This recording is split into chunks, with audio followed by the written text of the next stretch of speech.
feel deep and enjoy each day. Work selflessly with others and we're lost alive together. Tomorrow is now and there's beautiful weather. Breathe. Breathe in the air. Yeah, deep breath. It's everywhere. Heal my spirit. Heal my body. Heal my soul. Oh, I know consciousness. Sacred air.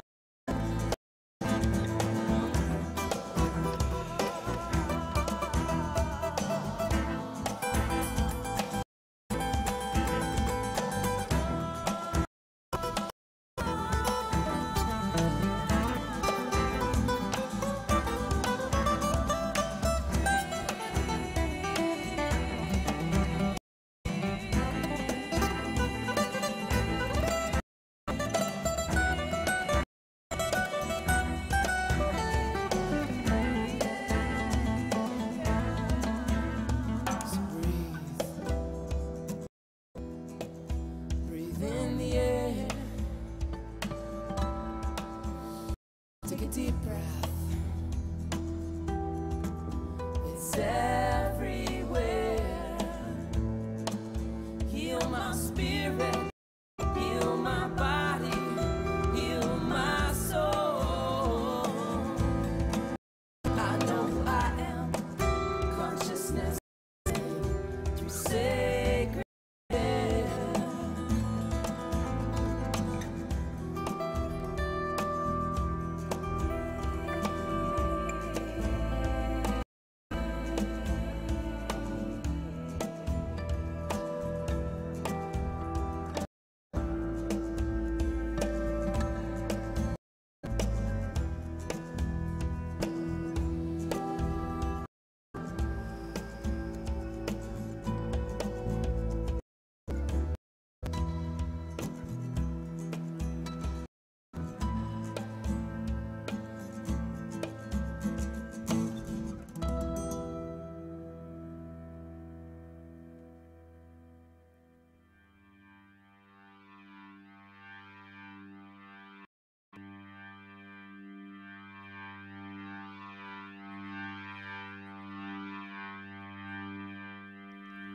Well, I'm so tired of crying, but I'm out on the road again. I'm so tired of crying, but I'm out on the road again.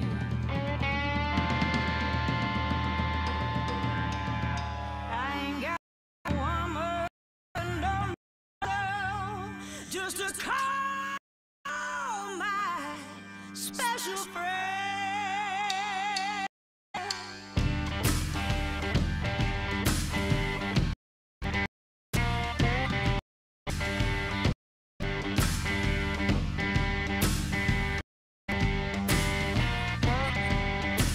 Well, the first time I traveled out in the rain and snow. The first time I traveled out in the snow.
Yeah, you said it. On the radio, heat by well, one man. Good morning to you. Welcome back. It's so good to be back here at Lake County Magazine Talk Show. Both audio and that's what I mean, in full force. I'm Terri Larsen. and I'm Pete the Tax Guy. And we're really, really thrilled to be back and looking forward to 2016 being a year of change and a year of progress and a year of improvement all the way along the rest of this year. 2015 was pretty devastating for us. I've had better. Well, we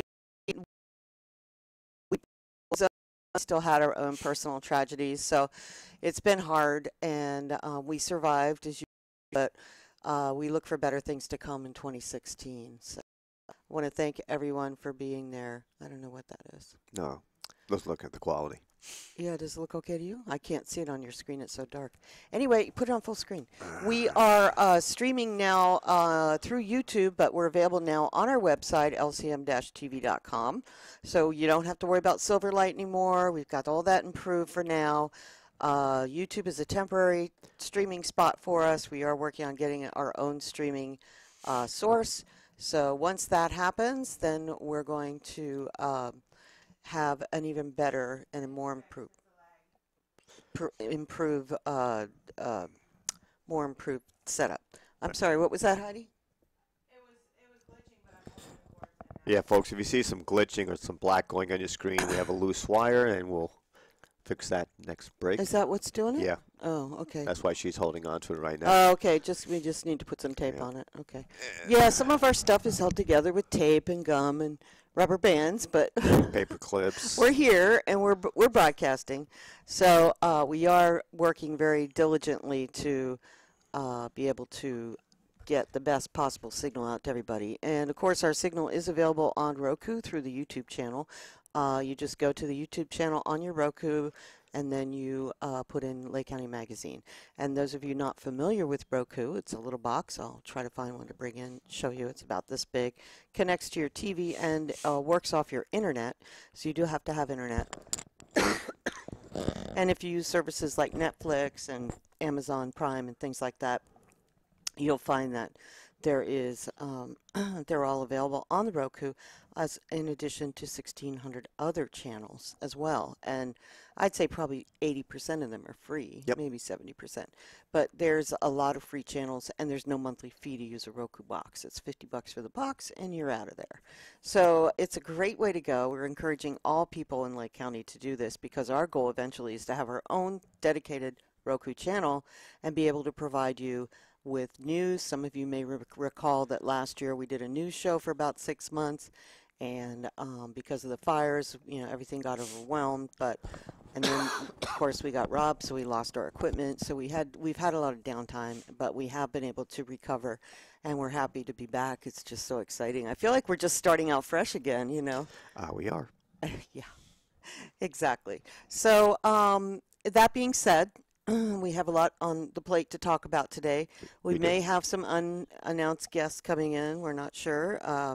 We didn't schedule anything because we've had so many problems. I didn't want to put somebody in here and then have everything go south on them while they were here. So we had talked to a couple of people about coming in today, but nothing was confirmed. So we'll see what happens. It'll be one of those surprise days. Oh, yeah. So. That's what I love about what we do. Yeah, but we are going to start scheduling, right? Class? Yes, Politicians? yes, absolutely. So I did want to share some information that is some news, actually. Let's start off with just kind of updating everybody on what news is out there. Okie dokie. The California Highway Patrol reported that night before last on State Road 20, a local man was killed in a car versus pedestrian accident. And I'm trying to pull the press release up. Let's just get this thing up here, guys. And here's what happened.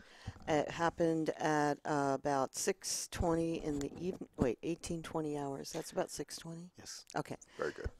Aaron Simpson was driving his 2000 Jeep Cherokee westbound on State Road 20. at a stated speed of 40 miles per hour. And he's from Redwood City, by the way, 42 years old. And he was approaching the Tower Mart in Nice.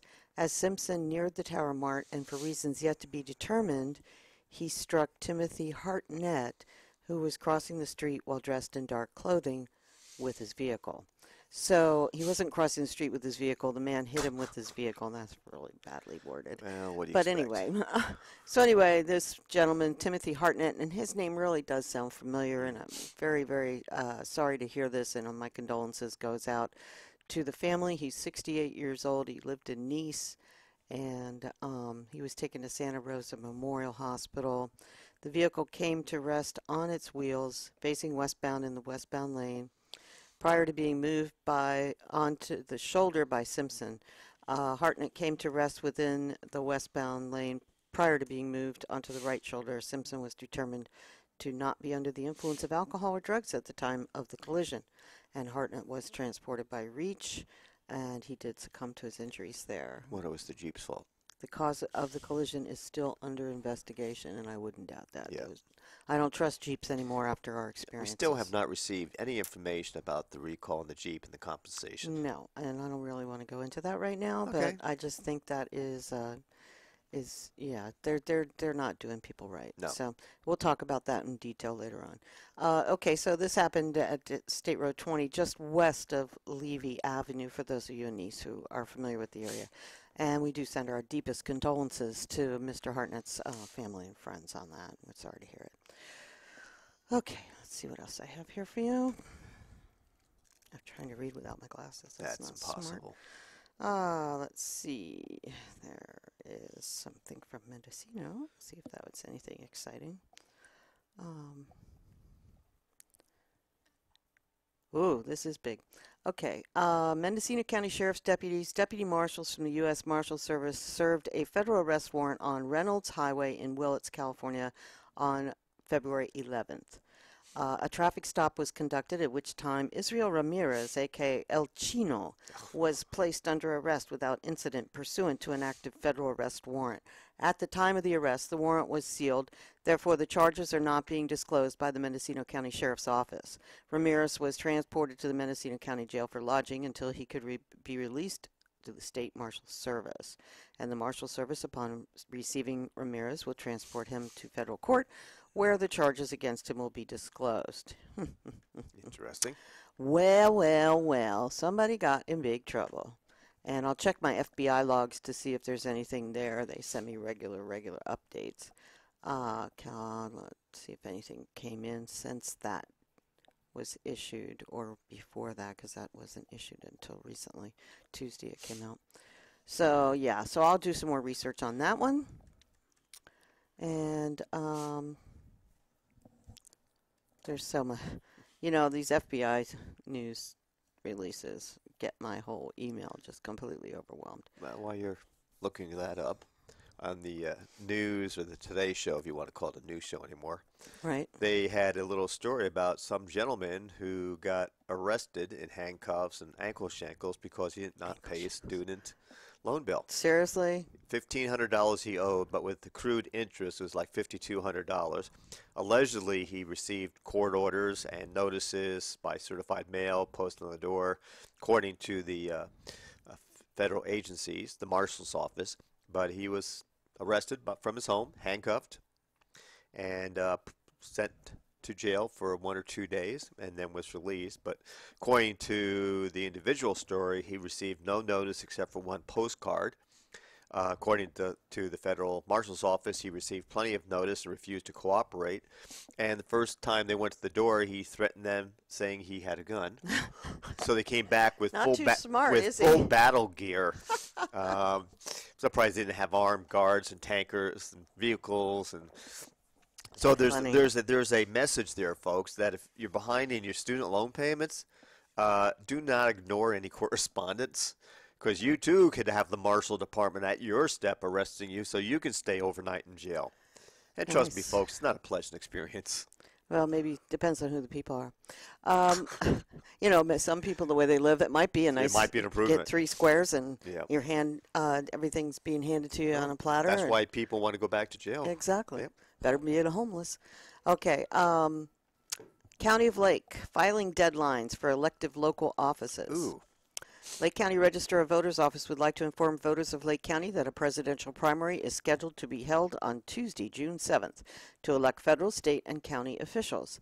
Listed below are the nonpartisan county offices in which candidates are to be nominated and voted solely within Lake County: County Supervisor District 1, County Supervisor District 4, and County Supervisor District 5. Which is Okay, so District 1 Comstock. is Supervisor Comstock. That would be Middletown and Lower Lake and parts of Clear Lake. Right.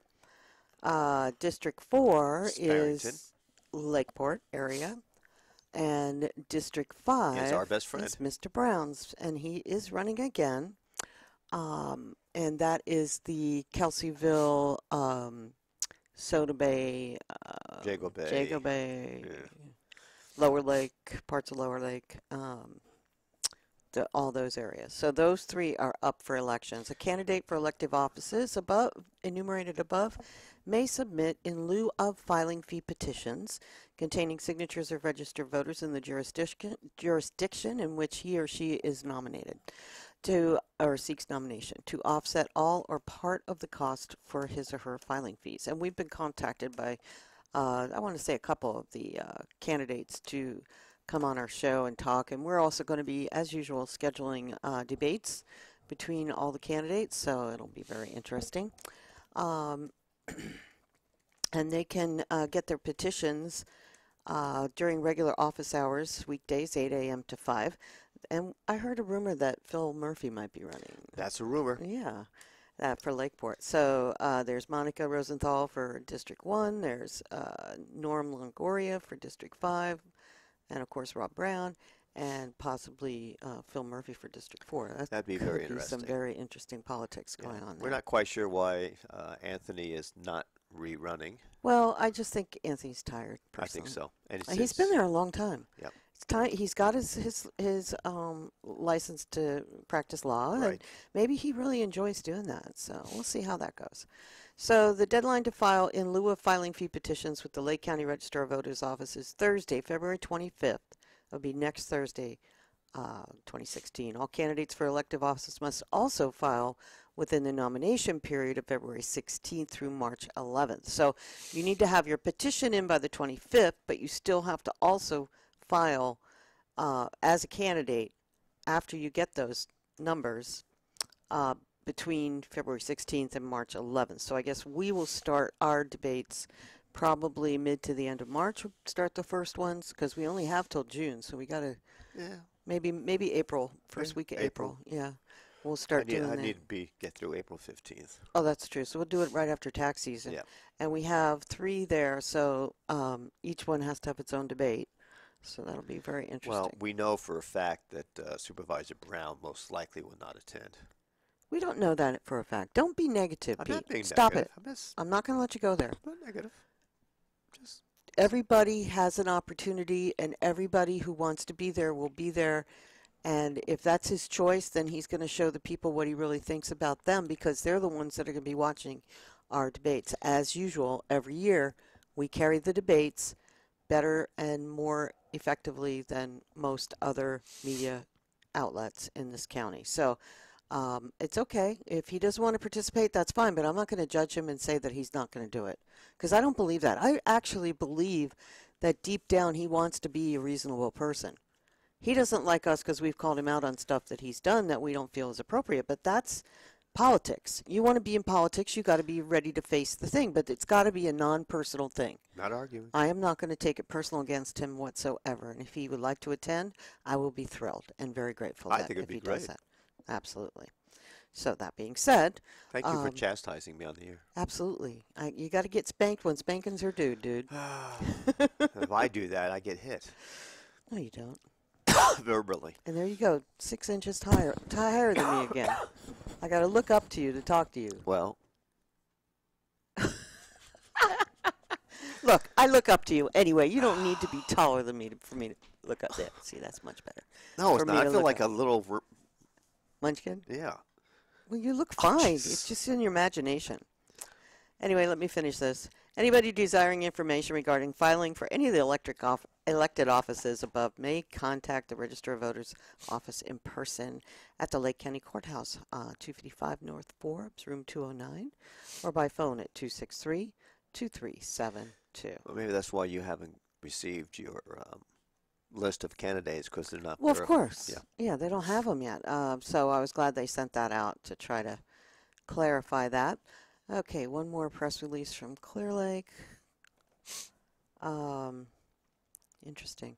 And you know, folks, those of you that follow our magazine, I do want to say before we start here, I want to apologize because we got kind of overwhelmed after the fires with all the things that had been happening and trying, getting through the holidays and everything. And I thought we had brought someone on who was going to help with some of the community-based stuff.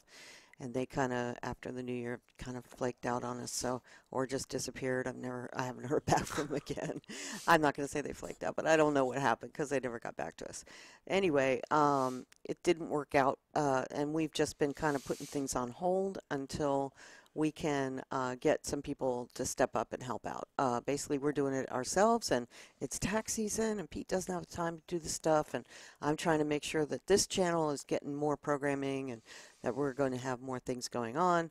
We're severely behind in editing for other programs that we've done because of our equipment issues, so we have not been able to take care of the magazine, and I do apologize to people for that. When possible, if we are submitted things, we will post them, but it's just been such a challenge just getting the time even to do that. So I do apologize, and in the meantime, we'll keep you updated here on this show every Wednesday with local news and information as it comes into us. And then once we get more stabilized on the magazine, we'll be able to get back to putting things back up there for you.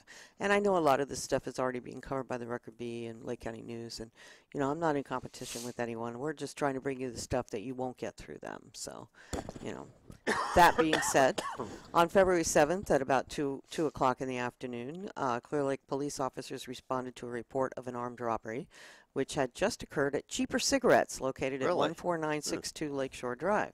Officers arrived and determined the lone male suspect had entered the business via the unlocked rear door. Suspect, described as a white male adult wearing a dark hooded sweatshirt and a multicolored mask over his face, pointed a handgun at the employee inside the business and demanded money.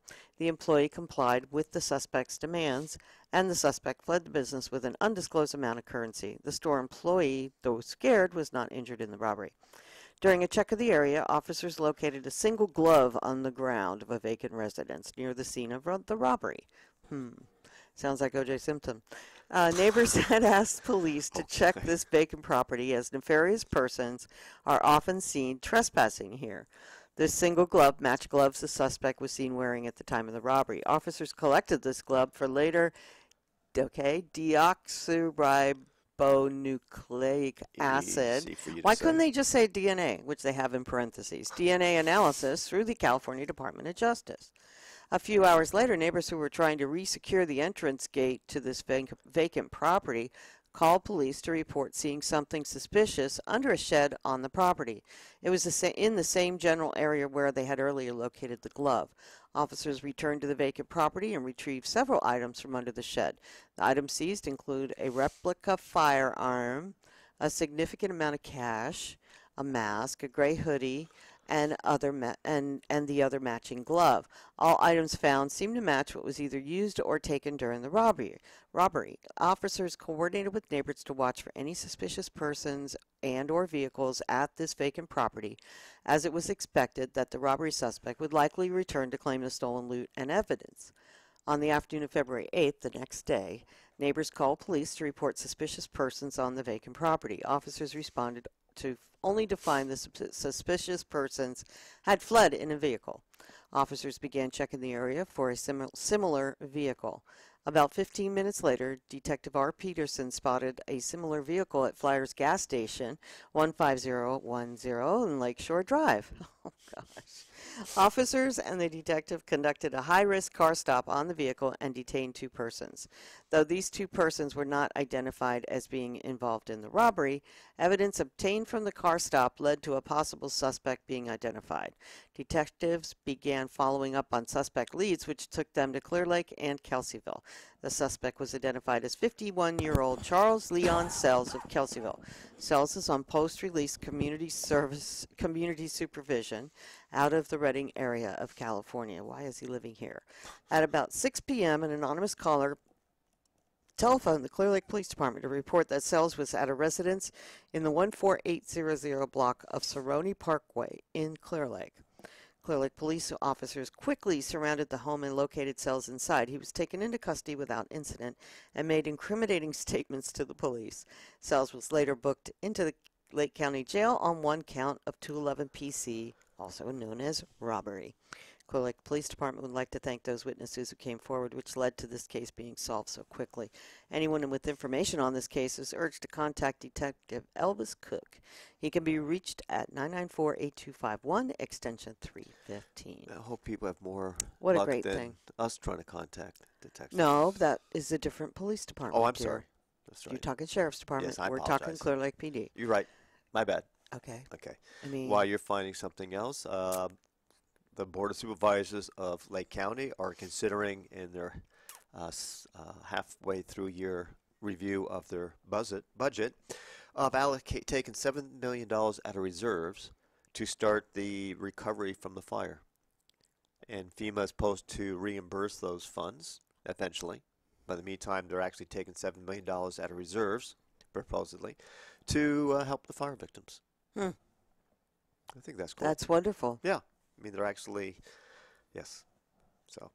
Well, you know, it's pretty cool that they do their best to try to make things better. I mean, they're doing a good job right now trying to do that.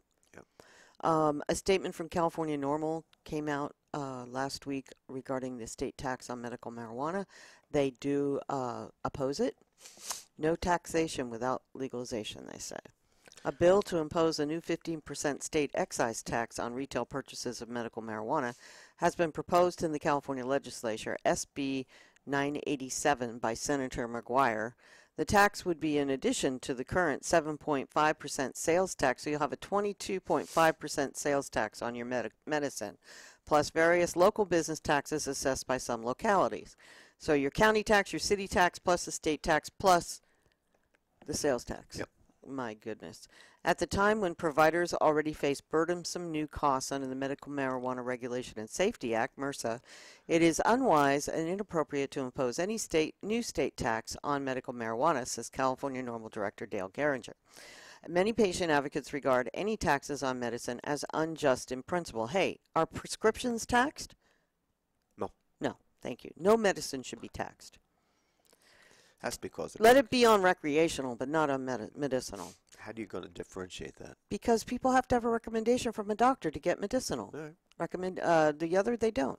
The tax in SB 987 is modeled on a similar 15% tax that would be imposed on all marijuana purchases under the proposed AUMA, Adult Use of Marijuana Act, legalization initiative.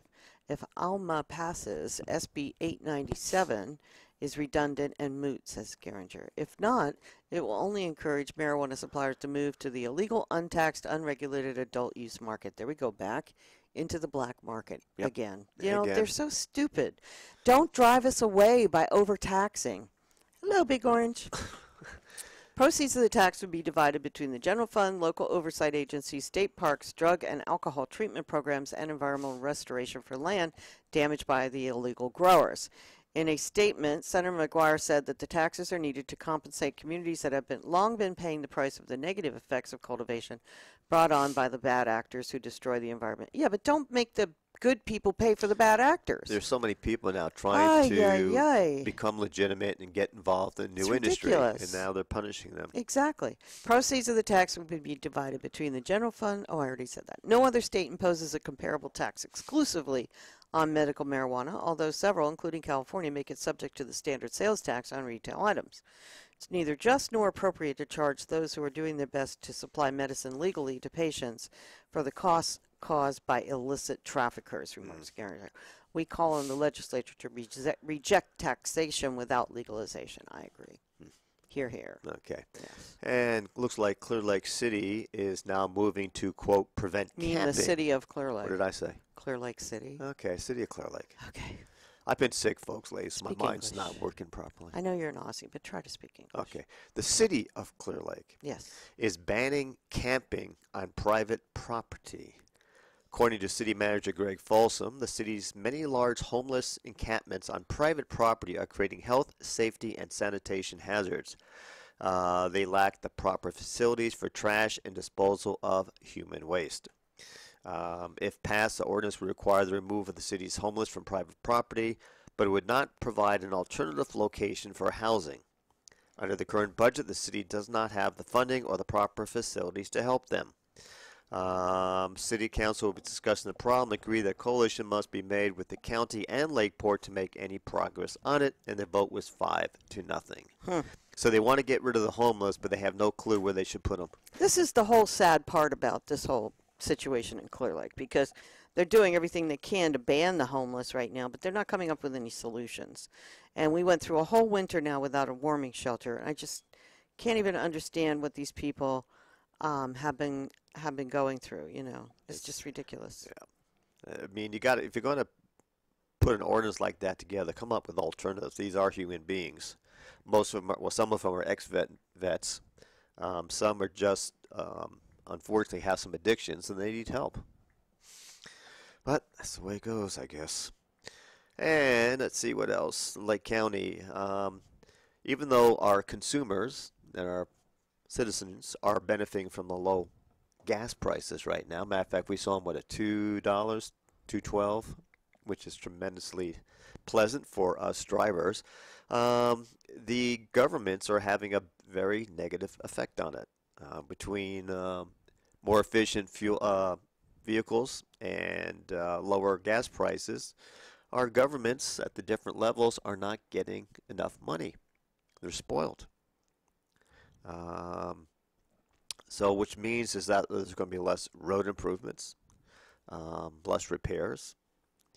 And they're saying here at the California level, there's going to be a $750 million deficit from the gas collection itself. And we've addressed this issue many times before. Well, I just read last night that Russia and the Saudi Arabia and a couple of Venezuela and a couple other countries have agreed to put a freeze on any oil production. Oh boy.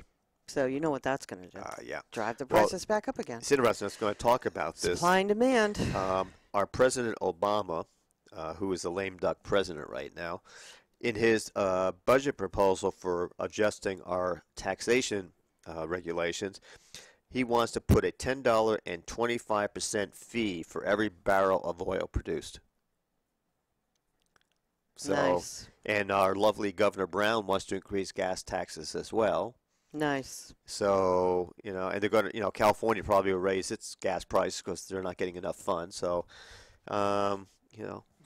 when's it going to stop, folks? It's getting ridiculous. We might as well start walking 10 miles to work. Or for those who commute from this area to Santa Rosa, it's a nice bicycle ride. Well, there's buses that go. Yeah, I know. But some people are used to taking buses. You're not, but no, it I'm doesn't not. always bother everybody the way it bothers you. What bothers me is the continual taxation of everything. Our spending at government is getting ridiculous. The costs are ridiculous. There's no control over the amount of money being spent, and some of our government officials are just being paid way too much money. So that's my critique of the situation. So what else you got? There's a whole bunch of road work being done all over the county. Pretty much a lot of fire repairs. On Route 20, there's pavement repairs from Rosemont Drive to the junction of Routes 20 and 53. They'll have one-way traffic control there from 7 a.m. to 5:30 p.m. weekdays. 15-minute delays are anticipated. On Route 20 down by Colusa County line, from Gravel Plant Road to the county line, they'll be fixing the road there with one-way traffic control from 7 a.m. to 6 p.m. and you only have 5-minute delays there. Also, Valley Fire cleanup from the Lake Napa County line on Route 29 to Hidden Valley will continue. One-way traffic control will be in effect from 7 a.m. to 7 p.m. 7 days a week, and you can anticipate 15-minute delays. Also on Route 29, pavement repairs from Main Street to Kelseyville to the junction of Routes 29 and 175 near Lakeport will continue. One-way traffic control will be in effect from 7 a.m. to 7 p.m. weekdays. Motorists should anticipate 15-minute delays. On Route 175, fire recovery work from the junction of Routes 29, 175 in Middletown to Loch Lomond will continue. One-way traffic control will be in effect from 7 a.m. to 7 p.m. 7 days a week. Motorists should anticipate 30-minute delays, folks. So be prepared. I'm sure most of you are already familiar with this problem and have been dealing with it, but for those of you who are thinking about taking a ride up into the fire zones, just keep in mind you may have a lot of traffic. So that's the update there. How about the weather? You want me to give you one? Yeah. Okay. See, we're not doing our news show anymore, but now we're going to integrate the news into this show. So it's not going to just be us bantering back and forth for 3 hours. We're actually going to try to bring you some real information. Okay. New format for Lake County Magazine. Our weather report for today, currently at 58 degrees. Looks like we'll get a high of about 60. We have expected light showers coming in this afternoon with very heavy rains later on this evening. We're looking at about a 78% humidity at this point in time. For this evening, still be around 60 degrees, falling down to about 49 degrees. Winds picking up to 14 miles per hour, and there's potential gusts up to 50 miles an hour. Later Whoa. on, yeah, later on tonight. That's hurricane force, guys. Yeah. Yep. Okie dokie. And then on Thursday, temperature range will be 46 to 54, 11 mile per hour winds, and again, about a 90% chance of rain, which means we'll have plenty of rain. And then on Friday, it'll be 45 to 53 degrees with light rain, with winds coming out to 7 miles per hour, and about 40% chance of rain. And then for the weekend, we're looking about 44 to 61. Sunday, 67 degrees, and 0% chance of rain. So it looks like the weekend's going to be pretty nice there. Let's see what else we got for you. Of course, if I have to get my weather report working here, my phone just stopped. So looks like the weekend's going to be nice. During the next few days, though, we're going to have plenty of rain, which I guess we need for to put water in our reserves. We had a power outage this morning. Oh, yes, we did. It actually occurred at, let's see, when did this come in? 5:30 this morning. I got up in my usual morning visit and couldn't find any lights to get there, which was really fun. And PG&E alerted 324 customers at 5:32 that there was an outage. And then they said that it would be, the crew was expected on site by 6:16. They could not determine exactly what it was, but they did investigate the outage, and power was restored at 6:13. So kudos to PG&E for not making us be without power for too long. We don't know why, because I didn't see any trees down or anything on the way out. We live on pretty much a one-way road that goes in on the peninsula, so usually if there's a power outage caused by trees or branches, we do see them laying along the roadside after the repairs, but didn't see anything today. No, so. it looked normal. Though Yeah, it looked like that in was our it. area the winds were starting to pick up, but as we got it more into Lower Lake, they kind of calmed down. So, don't know what to say. No, it was short and sweet. Thank you, PG&E. You're welcome. Okay, in other news, let me just jump into the other. Yeah. Sorry about news. this, folks, but we're old. We need our reading glasses. Even though this is a video program, I encourage you not to stare at the TV too long. It might damage your eyes. Hey. I'm sorry. Well, unfortunately, I may have to agree with you on that one. Those of you who may or may not have noticed, I do need some dental work done, and I have an allergy to Novocaine, and we're having a problem with the with my insurance provider and getting me the proper allergists to evaluate the situation. So it's causing some problems for me and my smile. So please forgive the hole in my mouth. It is not intentional. Okay, so there is a study that was just done on Parmesan cheese, and it's saying that some Parmesan grated cheese contains high levels of wood pulp product, commonly known as cellulose. So just be aware sometimes that even though it may say 100% real Parmesan cheese, it might actually be wood. Let me see if I can find the actual names. Okay, here they go. Essential everyday 100% grated Parmesan cheese from Jewel Osco was 8.8% cellulose. Walmart stores Great Value 100% grated Parmesan cheese registered 7.8% cellulose, according to test results. Whole Foods 365 brand didn't even list the cellulose as an ingredient, but it still tested it at 0.3%. Probably contamination from another cheese brand that uses cellulose produced in the same factory. Kraft had 3.8%. So it is pretty shocking, huh? Not good. Yeah. Yeah. So that's not good. Just remember now, check your ingredients on your Parmesan cheese, and sometimes it may not be listed, but if it does directly say cellulose, give that cheese away. Right. Okay, Don't buy it. another little news. I don't know if any people know about it. A Lake County judge on Tuesday ordered the release of an ailing man who has spent more than 18 years in prison for a child molestation he's no longer believed to have committed. Luther Jones, 71, will go free because his accuser last week recanted the story she told police when she was 10 years old. The woman, now 30, told the Lake County District Attorney's Office investigators she had lied at the behest of her mother. I was right. Of her mother. Whose case is this? It's not the one you think of. Oh, who at the gosh. time was battling so Jones, familiar. her former boyfriend, over custody of their 2-year-old daughter. We want to get Jones released as soon as possible, according to Don Anderson, who petitioned the court for Jones's release soon after the woman approached his office. Jones had 9 years left on his 27-year sentence. So it shows, folks, and I'm not saying in every single case, that when you're dealing with children who are extremely young, who may not understand the consequences of their statements or their actions, here's a man that was in prison for 18 years based on a child's statement. Can we say who the person is? Do they Doesn't say know. who it is? It doesn't say. Okay. Well, where did that story come from? Press Democrat. Good. We need to give credit. Yeah, to we do. these You're right.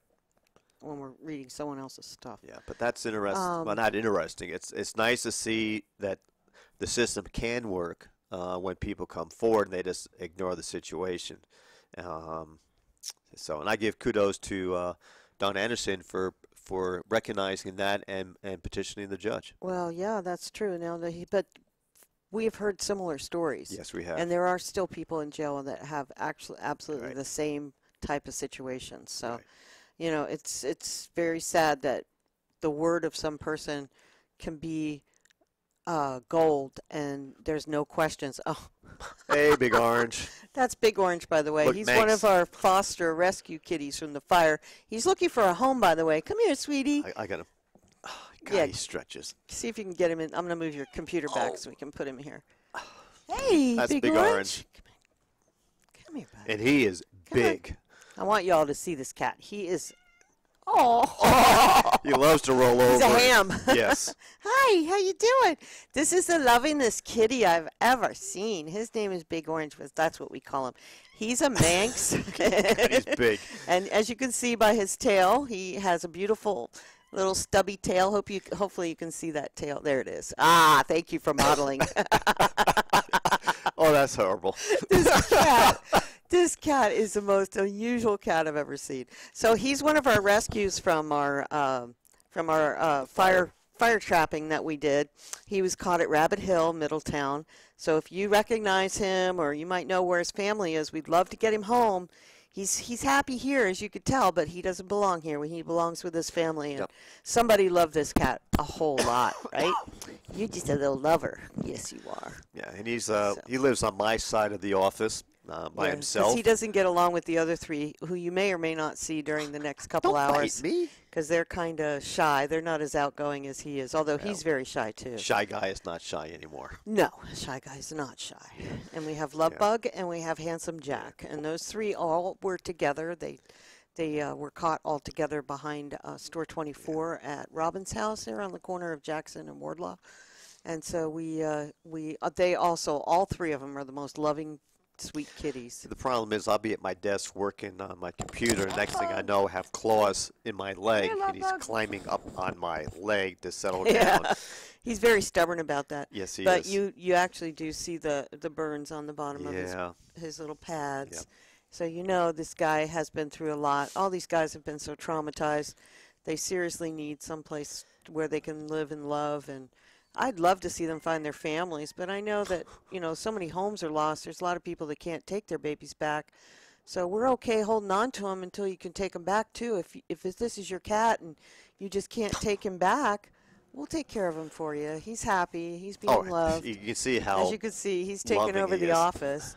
You're going to go play some music. There's, oh, there's Love Bug. yeah. Hi, Love Bug. Come on, kitty. Come here, Love Bug. Yeah, it's so nice. Oh, there she is. Come Sorry, on, baby. folks. Our show gets taken over Come on, by Love kitty Bug. cats. Yeah, no dogs today. We only Yep. got cats. Yep. Come here, Love Bug. Okay. Let's see what else other news we have going here. Greedy boy won't let her come around. Yeah, I know. It's all right. I think that's all the Hey, be nice. Be nice. local news we have. There you go. I don't see anything further. I'm getting in a good mood, folks. Spring training is just around the corner. Woohoo! Pitchers and catchers are reporting. Not only that, it's tax season. It always puts you in a good Cash mood. flow. Exactly. Yeah, and my baseball season starts the first week of April, so I'll be in a much happier mood when that happens, She's being too shy. even though we don't have a full team yet. So I'm going to ask again, folks, for those listening, anyone knows anyone 61 and over, be male or female, because we're not sexist, who wants to play baseball, not softball, give me a call here in the office, 701-6029. We will accept any and all players. We need 5 more players for our roster. So I know there are a lot of people out there. Matter of fact, I know there's a chiropractor across the street from us here that used to play Division I baseball when he was in college. And I know we have some other players similar to that. So if you guys know anyone out there, entice them to give me a call. We need players. We really do. Good players, too. That would be good. That'd be good. And you need old players. I just said that. I'm not old. I'm well seasoned. Yes, you are well seasoned. Seasoned. Actually, you're quite delicious. Okay. To me, anyway. Well, isn't this a family show? I guess not. The table's all furry now. I know. This is going to be so hard with all these black fabrics to keep these kitties. Maybe we need to change I have color. to roll this stuff up every night because otherwise it's covered in fur. Because Love Bug is a long-haired cat, and she just loves sitting up here on the table out of everybody's way. Yeah. She's so cute. Let's see. Anyway, so as spring training started, the Giants have made some improvements to their team. Oakland A's have made some improvements to the team. And the Arizona Diamondbacks have really made some improvements to the team. Oh, that's good So, to hear. it looks They like- needed some improvements. Yeah, they did. So the Diamondbacks could be a force to deal with in the division with the Giants. So maybe we need to go a ball game when the Diamondbacks come into town. I wouldn't. As long as I don't I get, wouldn't complain, dude. I would not complain. as long as I don't get beaten up by We wearing do it. know a couple of people that have season tickets, too. Yeah, that's very true. That's very true. I would not complain about that. Yeah. I like going to the ball field. It's fun. Mm-hmm. And we've never been to the Giant Stadium, even though we went by it a few weeks ago, Yep. and the old Candlestick area. Yeah, that was interesting to see. Yep. Let's see. Try to see what else is happening. Are we boring you all yet? Guess not. No one's No. saying anything. Well, to me. no one's calling to tell us to shut up, so I say keep going. Did you see the Pope spank the people in Mexico that started getting too greedy about touching him? No, I didn't. Yeah, it was on the news this morning. Pope Francis is in Mexico, and somebody in the crowd wanted to they grabbed him and they pulled him down on top of a handicapped person who was in a wheelchair. And he chastised the person pretty good, saying, "What? Don't be so selfish." So sad. That is. Anyone watch? We're almost near the break. Yep. So we can talk about politics afterwards. Yeah, that's what I was hoping we would do. Yep. By the way, today is Random Acts of Kindness Day. If you would please get out there and do something nice for somebody, that would be really nice. Does that include husbands and wives? Volunteer. Yeah, give your husband a hug if you haven't hugged him in a while. You just do something. You know, it should happen every day, but, you know, at least if they make a day out of it, try to make an effort. That's all. Okay. Oh, my gosh. Apple confirms that setting the iPhone date to January 1st, 1970 will disable the device. What? Yes. So do not put your iPhone date to January 1st, 1970. Now, how many stupid people are going to do that just so they can see if it really is true? A lot. By the way, folks, maybe you can answer this question for me. We were watching some late night TV so we could fall asleep. As and usual. We saw a commercial for vacations, and it said Apple vacations. Mm-hmm. So I'd like to know if that's Apple. Well, let me Google it and see what it says. Okay. But there's a real interesting piece that came up about Merlin. Merlin? Yes. The wizard? Yes. Oh, cool. Your relative? My your relative. distant Yeah. relative? Yeah. Okay, so the sleeping face of Merlin is carved into the rocks near his cave on the beach at Tintagel Castle. Ooh. Okay, it's one of the first parts of a new outdoor interpretation being introduced across the site, but it says it's very controversial because it causes a controversy over the cultural heritage. A local cultural group said it diminishes the site's Cornish history. Okay. So, and some are saying it's vandalism. Oh. Mm-hmm. Well, you know, folks, the Wizard Merlin. Calling it graffiti rather than art. We're trying to figure out if the Wizard Merlin, excuse me, actually it was a real human being or it's just a myth. A myth within King's Arthur Court, which also could be real or a myth. But my heritage line goes all the way back to Merlin. So we'd like to make the assumption that we are a distant relative of the Wizard Merlin, which explains a lot of my talents. Well, what they're saying that that there was no such thing as Merlin, so I don't know how he could be related to you, but they're basically saying that this is like putting a Disney character up on a historic site. Right.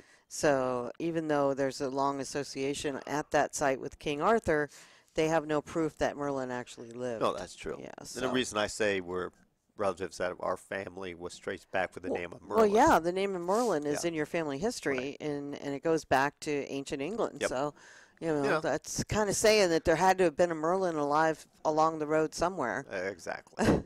well, we'd hope so. I would hope so, too. You could have been a con artist, too. Exactly. You know what? Let me get some music Yeah, set up because yeah. I have not done And what type of anything. music are we going to play? I don't know. I didn't really select anything, you know. All right. Anyone watch the Westminster Dog Show last night? There were some really beautiful dogs. Oh, man, that was so cool. And every time a nice one passed by, Terry, oh, I want one of those. I want one of those. I'm like, how many dogs do you want? We already got enough kitty cats. And I know. That's the problem.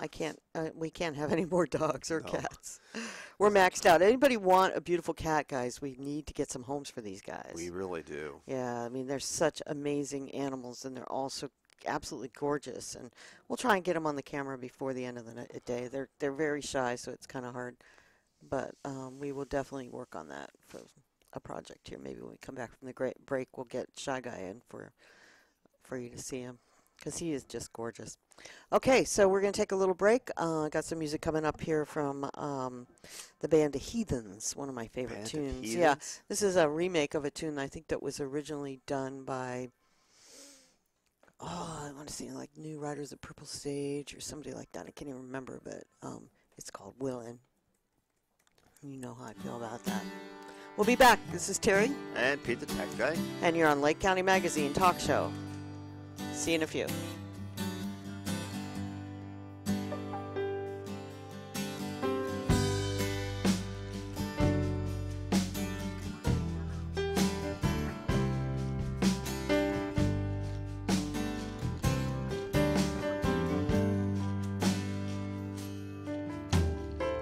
Warped by the rain, driven by the snow, I'm drunk and dirty.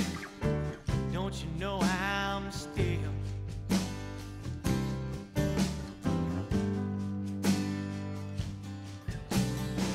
out on the road late at night? I see my pretty Alice in every headlight. Alice,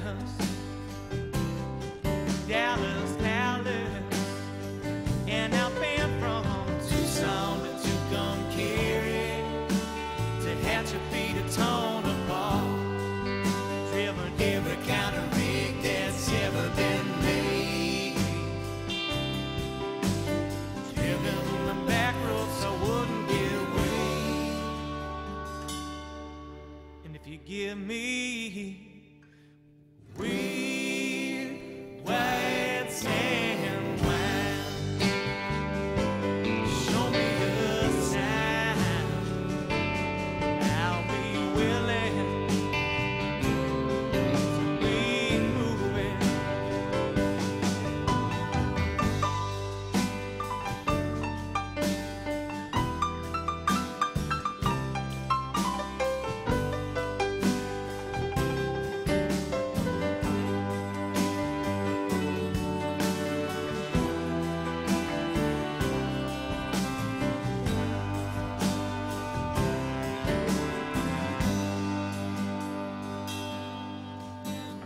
Kicked by the wind, wrapped by the sleet, had my head stoved in. I'm still on my feet now, I'm still willing. Smuggled some smoke, some folks from Mexico. Baked by the sun every time I go to Mexico. I'm willing. And I've been from Tulsa to Tucumcari to Hatchapee to Tonopah, driven every kind of rig that's ever been made, driven the back roads so I wouldn't get away. And if you give me weird white sand wine, show me a sign, I'll be willing to be moving.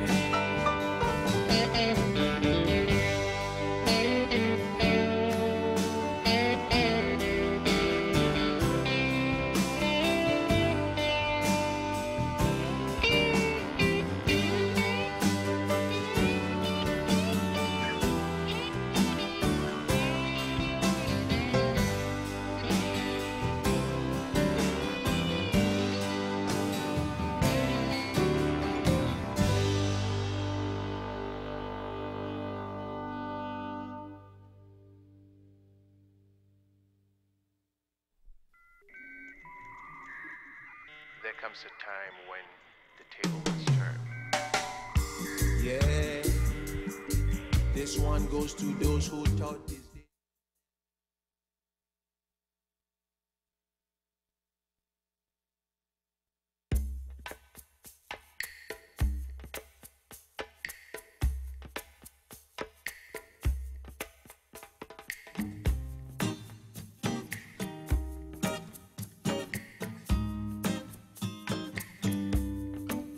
How many roads we had to walk just to make it to the door, only to be told we were too late.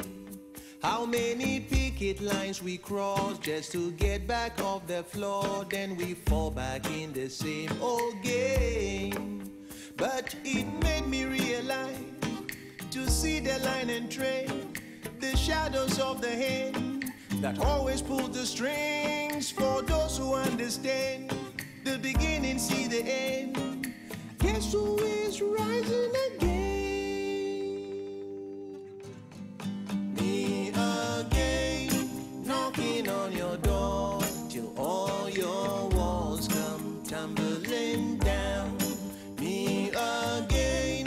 Jericho before.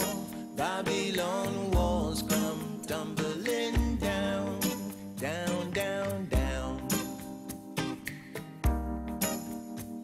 Walls tumbling down. Election promises have failed. Those who spoke up have been jailed. Yet we go about pretend we don't see. As I walk through shanty towns, gutters choked with broken dreams. Hear their trickle down, don't come so far. But it made me recognize they go to every lane, bend every wheel till they can get all the way. But this time around, they cannot push us around. Guess who is rising again? Me again, knocking on your door till all your walls come tumbling down. Me again, like Jericho before. Babylon walls come tumbling down, down, down, down. Walls tumbling down. Some people say that I am weak, 'cause I turn the other cheek, only to be disappointed again. What kind of future waits the weak in a world so full with greed? Those with most are those who have to gain. But it made me understand to see the line and trend of the shadows of the hand that always pulls the string for those who understand the beginning or the end.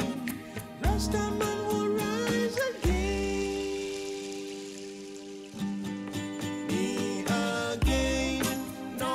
On your door till all your walls come tumbling down. Me again, like Jericho before. Babylon walls come tumbling down. Me again, knocking on the door. All your walls come tumbling down. It's me again, going down. It's me.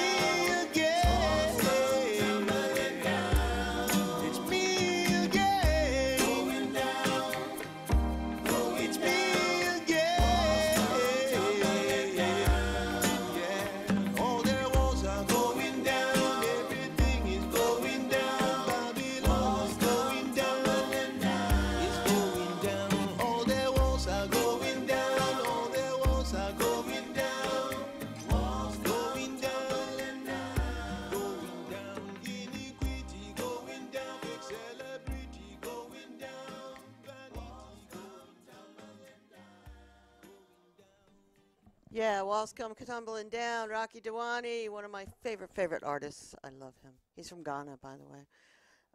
Just conscious music, right and left. And of course, before that, we had Willin, and that was by the band of Heathens.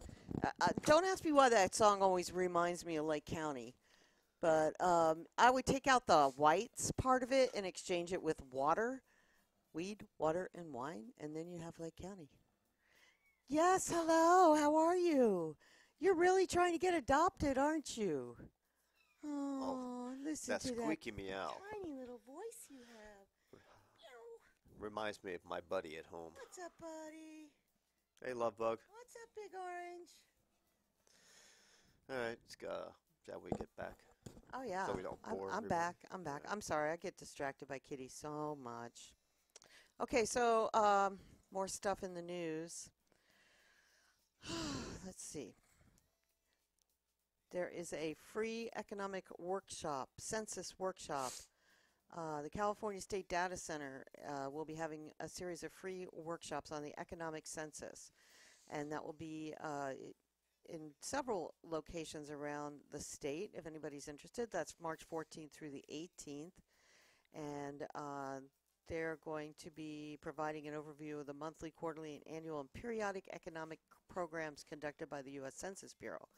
Oh, sounds exciting. Oh, I was going to say. Yes. Okay. So you can go to, let's see, they're going to be in Oakland, Stockton, Sacramento, San Diego, El Centro, Riverside, and Los Angeles. So if you're interested, you can go to the Demographic Research Unit of the Department of Finance for more information. That sounds really exciting.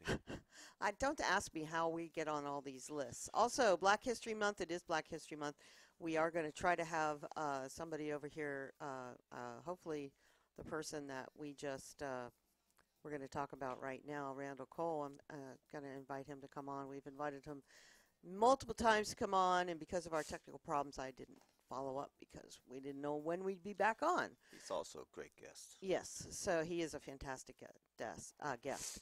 But the Clear Lake Associated Students of Lake County campus of Woodland Community College, formerly Yuba College, are proud to present this year's Black History Month event. The event will take place on Wednesday, February 24th at noon, and that is in room 209. It was really good last year. The campus is located at 15880 Dam Road Extension in Clear Lake. This year's event will feature 2 guest speakers and Southern-style food. The first guest speaker will be Randall Cole, who earned a drug and alcohol counseling certificate at the Lake County campus. He's the author of Felonies Before Birth. His speeches are passionate, personal, and inspirational. The second guest speaker will be Voris Brumfield. Brumfield is an experienced and distinguished speaker on the subject of Black History Month, and in the past has even dressed as Martin Luther King's mother while giving speeches. She's passionate about the subject matter and will inspire those who attend the event. I believe she's also a preacher. These prolific speakers are not to be missed, and I agree with that. The event is available for free to the entire community. If you bring an appetite, you will have the chance to purchase Aromas Cafe's Southern Soul Food meal for $10 between 10:30 a.m. and 1 p.m. This is their favorite event to cater, and they are excited to be part of it once again. Uplifting speeches and authentic Southern food mixed with beautiful music from Harlan Renaissance era, all at your Lake County campus. Enjoy the atmosphere while surrounded by the theme that Black history is American history, our history. For more information, call 707-995-7900. And about the Lake County campus of Woodland Community College, it is located 15880 Dam Road Extension in Clear Lake and has been providing quality education to the residents of the South Lake County area for over 43 years. The campus opens its doors in 1972 and offers classes in over 90 programs that prepare students for a certificate, associate's degree, or transfer to a 4-year college.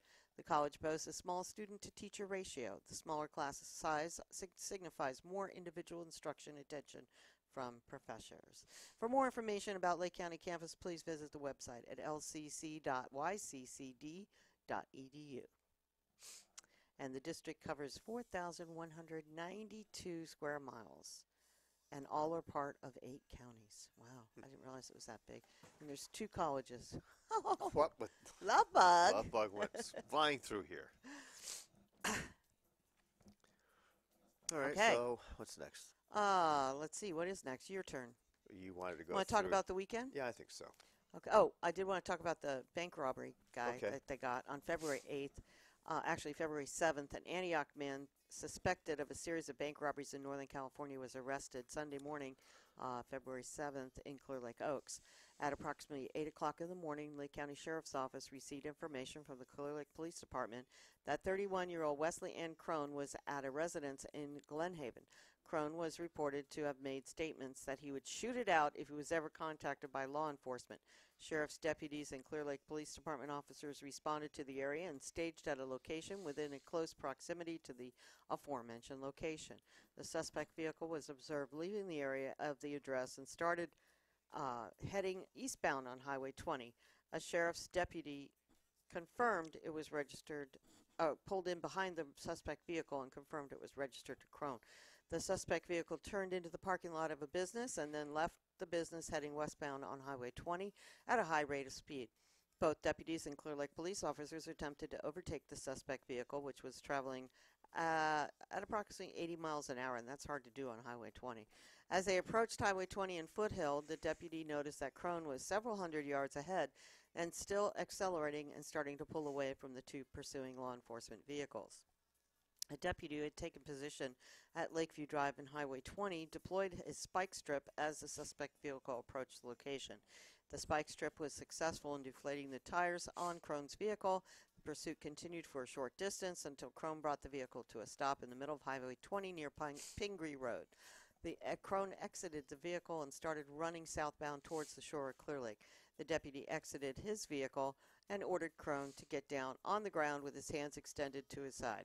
Deputy noticed Crone reach for a semi-automatic pistol from the area of his waistband and throw it to the ground. He was then taken into custody without further incident. Clear Lake Police Department later took custody of Crone and transported him to their office for further investigation. Wesley Ann Crone was later transported to the Lake County Hill Road Correctional Facility, where he was booked on a federal no-bail warrant and numerous local charges. Sheriff Martin thanks his deputies and dispatchers, as well as officers from the Clear Lake Police Department, who worked together to ensure this dangerous criminal was taken into custody. And there is video available on YouTube on the event from the dash cam of the police car. So that's kind of cool. Good for them. Nice to see some crime is being taken care of. About 80 miles an hour on Highway 20. Oh, that's tough, yeah. How do you make these turns? Very carefully. Yes, I guess so. Yeah, so that was pretty exciting. Okay, so we had a good weekend. We went to the International Cannabis Business Conference in San Francisco at the Hyatt Regency, and it was a very well-attended event. I'd say they probably had a full house. Oh, absolutely. Yeah, about 600-700 people. Some great speakers, some really great information being discussed. Interesting panels. Yep. And, you know, it was, what I liked about this event was it wasn't all about the stoners. No, it was. It really was a business total event. business. And even Tommy Chong, who was one of the keynote speakers there, was all about business too. And it was so cool to see. I did get to interview him, by the way. We will have the interview hopefully soon. It's being edited as we speak. And I want to thank Tiffany and Puka of Cannabis Consciousness News for stepping up, and Carrie Reynolds, also producer over there. They're based out of Humboldt, and hopefully we'll be doing some work with them in the future as well.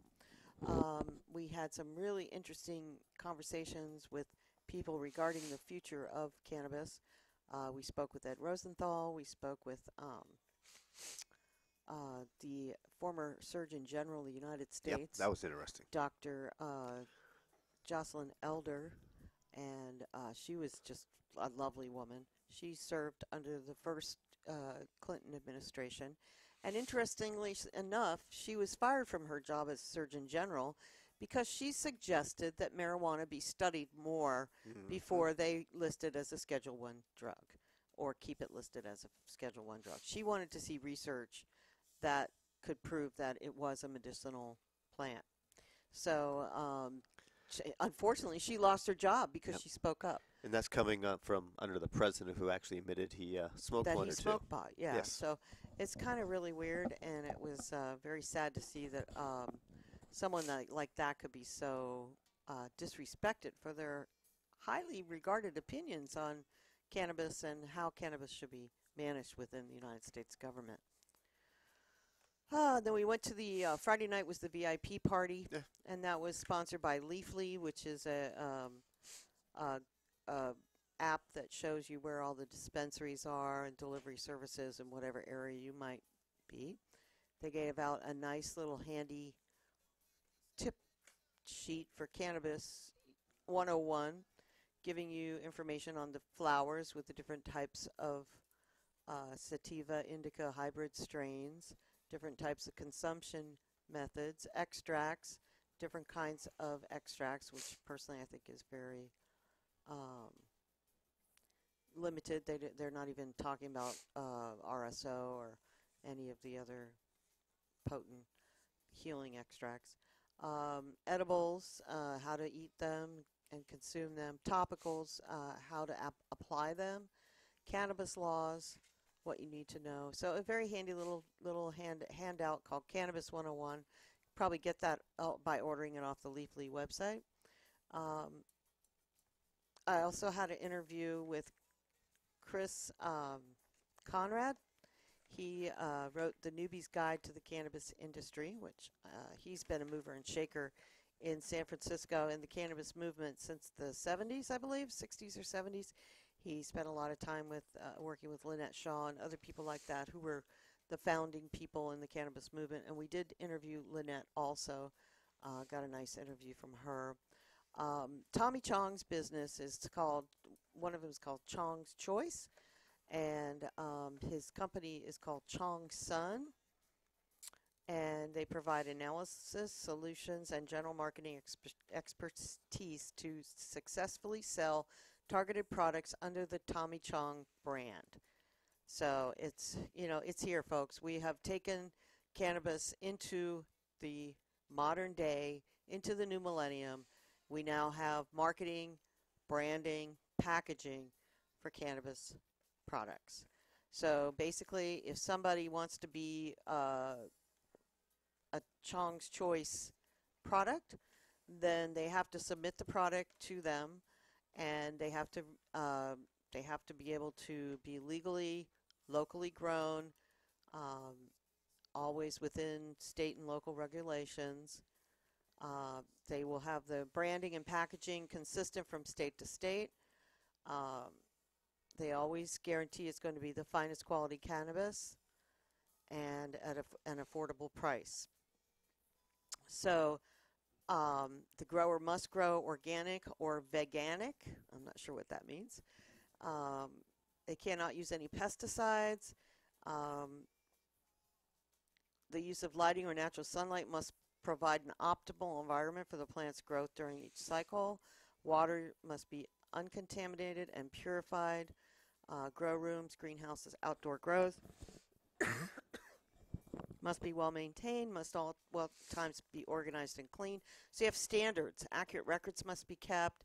Grower must be licensed by the governing entities in the state, and the grower is subject to inspection by a Chong Choice representative at any time. Once the grower becomes eligible, the Chong Sun regional distributor takes possession of a sample of the product and has it tested to assure that it meets the immediate standard of the brand. And the strains that successfully complete the process become Chong Choice. So wherever possible, Tommy himself samples the products. I'm sure. What a shock. And once selected, the regional distributor decides how the product will be processed, which includes selling it in bulk form in jars, buds, packs of pre-rolled joints, disposable vape pens, oil cartridges, and THC breath strips, as well as edibles with pricing that makes the products affordable to anybody. They're sold to dispensaries and other permitted outlets in the states where cannabis is legally permitted. So it applies to certain merchandise also. So it's a branding program, it's a referral program, and I just think it's a great idea. I think that the time has come now for people to be able to take their products out into the public as a legitimate product, just like you would go buy a pair of tennis shoes or anything else that would be endorsed by some kind of celebrity. So that was very interesting, I thought. Another interesting person that we spoke to was the seed-to-seed distributor.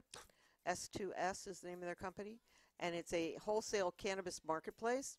And he is interested in purchasing anyone's product, and I'm going to be working with him. So if anybody has any excess or overruns or would like this gentleman to handle it, he does all the testing. He has a distribution network that the product would be distributed. They're buying the product directly. You don't have to put it up on consignment. So it's a pretty cool program there.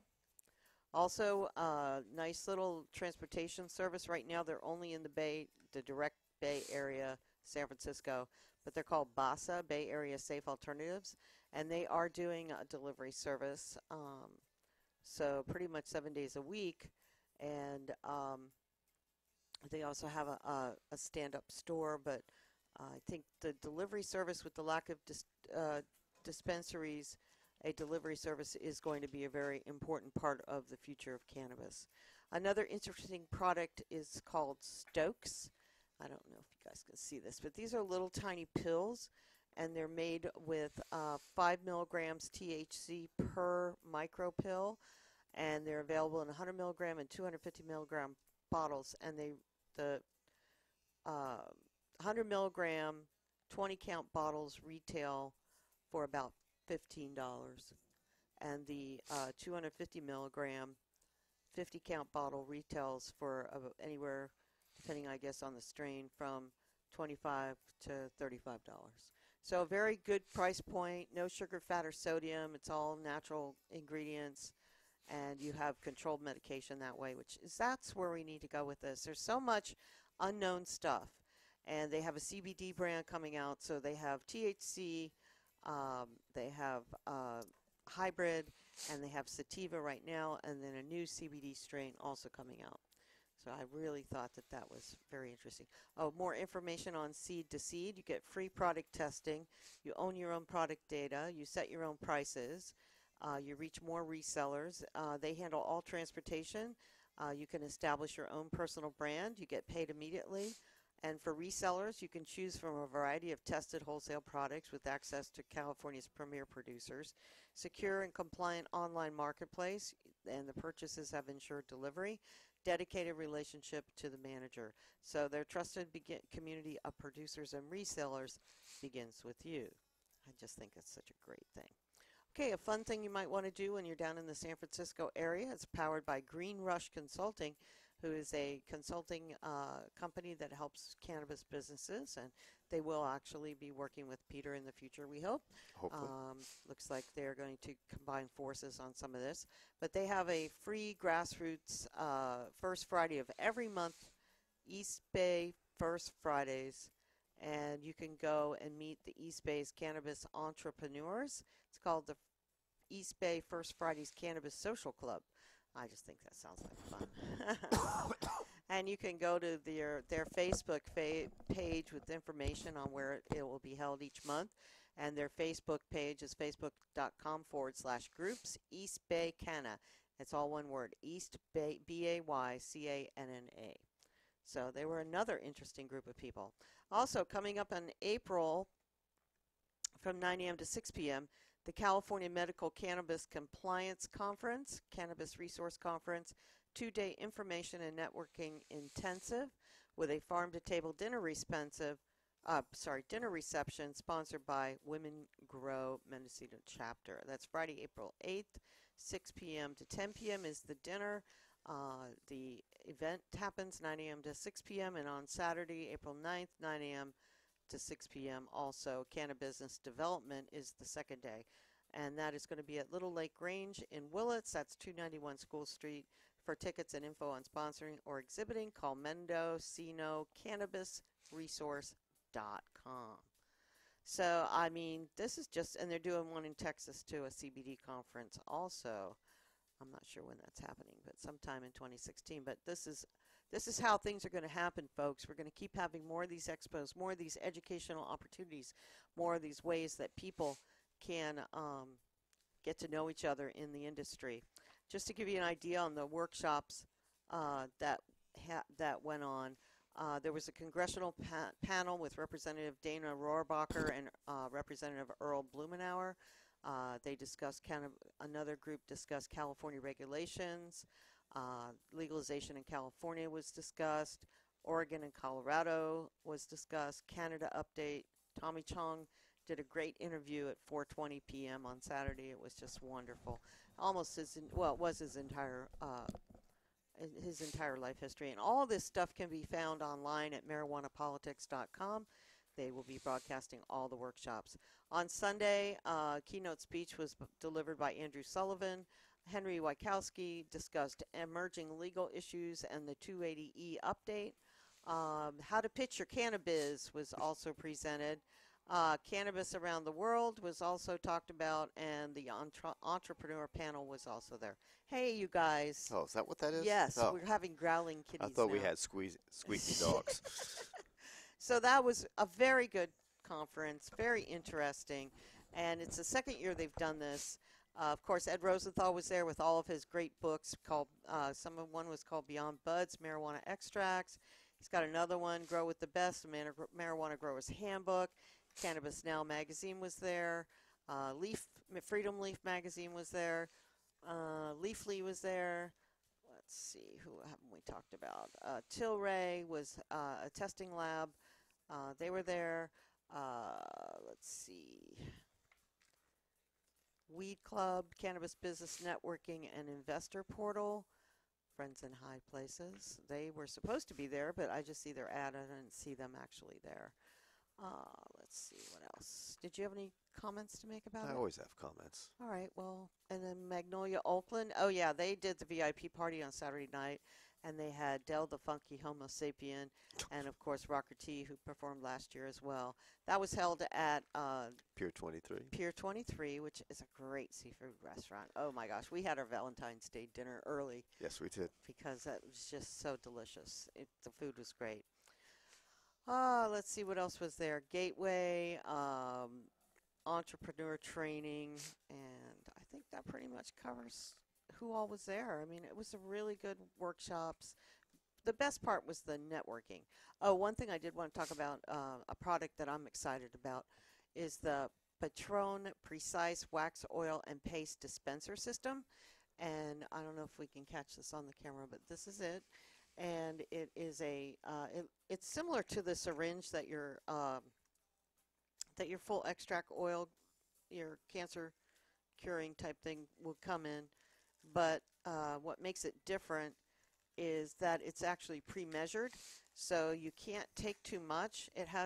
These were actually designed for the diamond business, for diamond paste, so they're very precise, and they just screw down, and they put out the oil or whatever it is that you're working with, and it works with dabs, and it works with all kinds of waxes and pastes and everything else, and you can just screw this thing down and get a precision amount that is on the syringe part there on the chamber, and so you get a measured amount of cannabis oil or dab or whatever you want, instead of having to guess, am I getting enough?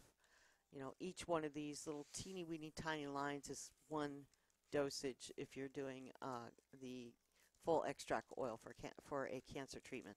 So I'm very excited about this. It comes in at a really good price point, very inexpensive to add to a package of full extract oil to help someone who's a cancer patient.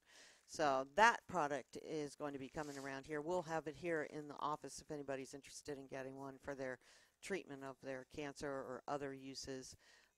And they have one that's made out of chrome that's better for the dabs and the pastes and the oil and the shatters and those kind of things, because you can actually heat the dispenser itself. So that's pretty much an overview on what happened at the International Cannabis Conference, Business Conference at the Hyatt Regency this past weekend, and Valentine's Day. So that was that. Are you just going to sit there with No, a I was smile waiting on for you your to face? finish. I've been waiting for you to jump in. I didn't want to jump in because you were on a roll. Go for it. So anyway, Yes. what impressed me about the conference, it was truly a business conference. Some very well-respected individuals from all the different fields. We had a couple of attorneys there. They gave a very good explanation of how to form your cannabis businesses, what you have to look for, and the application of IRS tax law to the business and also the local California tax laws. I found that very interesting because I'm not an attorney, and I've been doing a lot of work in this particular facet of the industry. And it was nice to know that my interpretation of the statutes in California and the taxation issues at the federal level were basically confirmed by a couple of attorneys. As a matter of fact, one of the attorneys who did a presentation actually was involved in the two tax court issues that involved dispensaries here in California.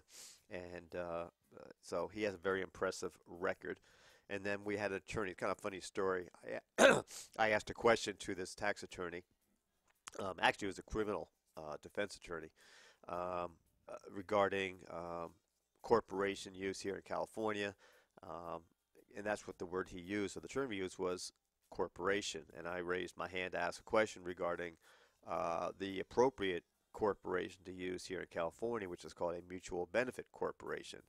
and it is a hybrid entity, if that makes any sense to anybody, where it is basically a for-profit corporation at the federal level, and at the state level, it's a not-for-profit corporation, and and a not-for-profit corporation as a mutual benefit company is membership-based. And I asked him a question, and he kind of either went over his head or did not want to answer it correctly. So after the meeting was over, another person approached me. He was an attorney at law in downtown San Francisco in the high rent district. Very nice guy. And he basically said, thank you for asking that question, because I was about to, and the answer was not very satisfactory. And so we had a little chat about it, and we both agreed that the other gentleman either didn't know California state law or misinterpreted my question. So that gentleman said, well, where do you practice out of? And I said, I'm not an attorney. And that kind of threw him for a loop. And I said, no, I'm just a dumb peon accountant, work out of Lake County, but I've investigated the statutes and the tax laws regarding the cannabis industry. And it was kind of a nice conversation. Very nice young man. Probably mid-40s. Young for me. But, Oh, well, there they go. Hey, that's enough of that. What it did, it confirmed exactly what we need to do. Oh, God. I got to go run interference on Yep. the cat. All right. I'm going to shut the door. Okay. Anyway, what it did, it confirmed to me that those who are entering the industry or currently in industry, what they require in order to be legitimate. And right now, since there are no licenses at the state level yet to be issued, we have to do what we can to substantiate that someone is in business legitimately, and they can document that. So as part of the overall conference, this company my wife mentioned called Green Rush, they're kind of jumping on the bandwagon, which is a good thing, in providing business plans and consulting for those who wish to come into the industry. And that is definitely lacking, because we've got individuals who know how to produce their product or their services in the industry, but they're not, except for one or two, they're not really business savvy, especially if they want to become legal. And so this type of business and consulting, putting business plans together, helping them with tax issues, forming the necessary entities, really is a valuable service to these individuals. And I had a nice conversation with one of the co-founders, and they are already being overwhelmed with work with their basic staff right now. So they're kind of outsourcing some of their clients, and since they're based in the Bay Area and not up here in our neck of the woods, Emerald Triangle, looks like I'm going to develop a relationship with them where they may refer clients to me. But this overall conference was just so business-based that it was so nice to see that people were there to learn more about the business aspect of this industry, and for attorneys to kind of advocate what that needs to be done, and also for those who've been in this industry for the last 10, 20, 30, 40, 50 years, who have gone through the legal process, have gone through some prison time only because they possessed some marijuana, and that was illegal at the time. So you still can't find the kitty cats? I do worry about it. They're kitty cats. Yeah, all right, whatever. It's never my turn. Never mind. So if you want to know more about the industry itself and what you need to do to enter the business and to do it the right way, Green Rush is a very good alternative to get into. Obviously, I can do it without, doing an info commercial here, but it's really required and necessary. Number one, to find a good accountant that knows how to understand the taxation issues, which are very complex, especially at the federal level, and find yourself a really good attorney who definitely is understanding and thorough with the knowledge of the state laws. And there's several instances where I've had clients go to their attorneys who advocate their expertise within this industry, and they are not providing necessarily the whole story to clients. I may have addressed this last week, but several clients are going to their attorneys attorney says, hey, give me $5,000 to $10,000 right now. I can get you all your permits, all your state licenses, all that good stuff. And they don't exist right now. Oh, okay, I got you. Okay, my wife's shifting the camera over to Lovebug, who's on top of one of our speakers on the top shelf, looking very pris and proper.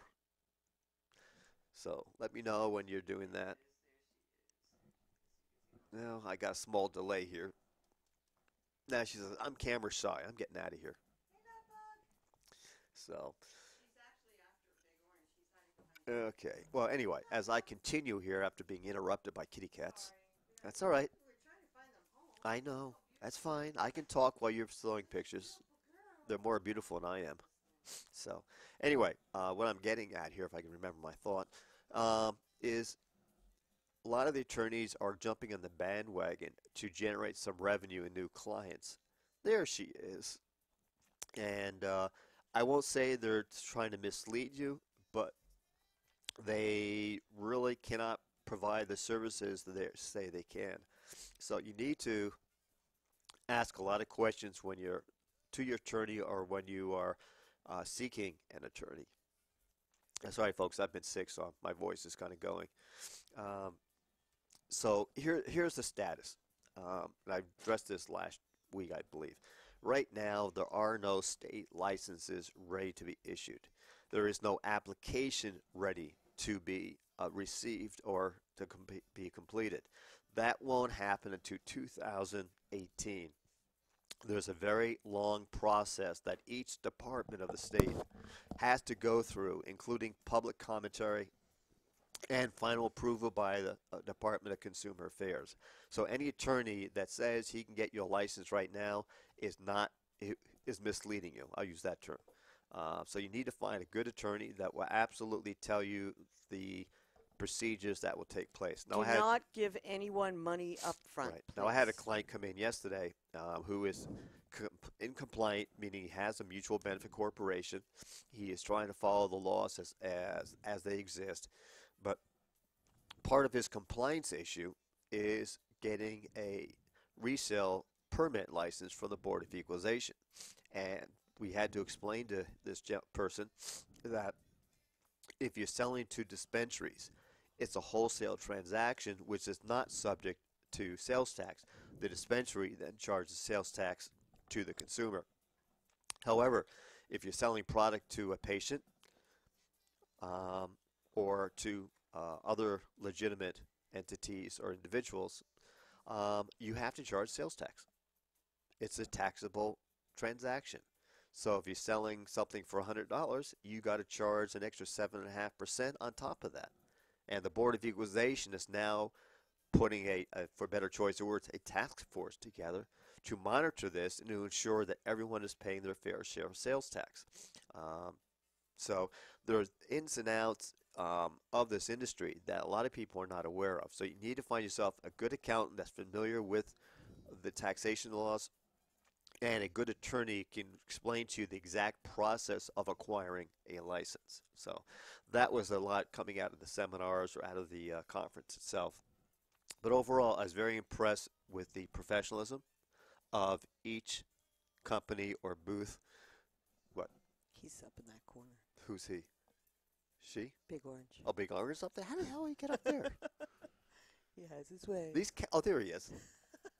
Hi, Big Orange. Sorry, guys, we get distracted. He's trying to sleep up there. Yeah. He's anyway. You saw him earlier. Yeah.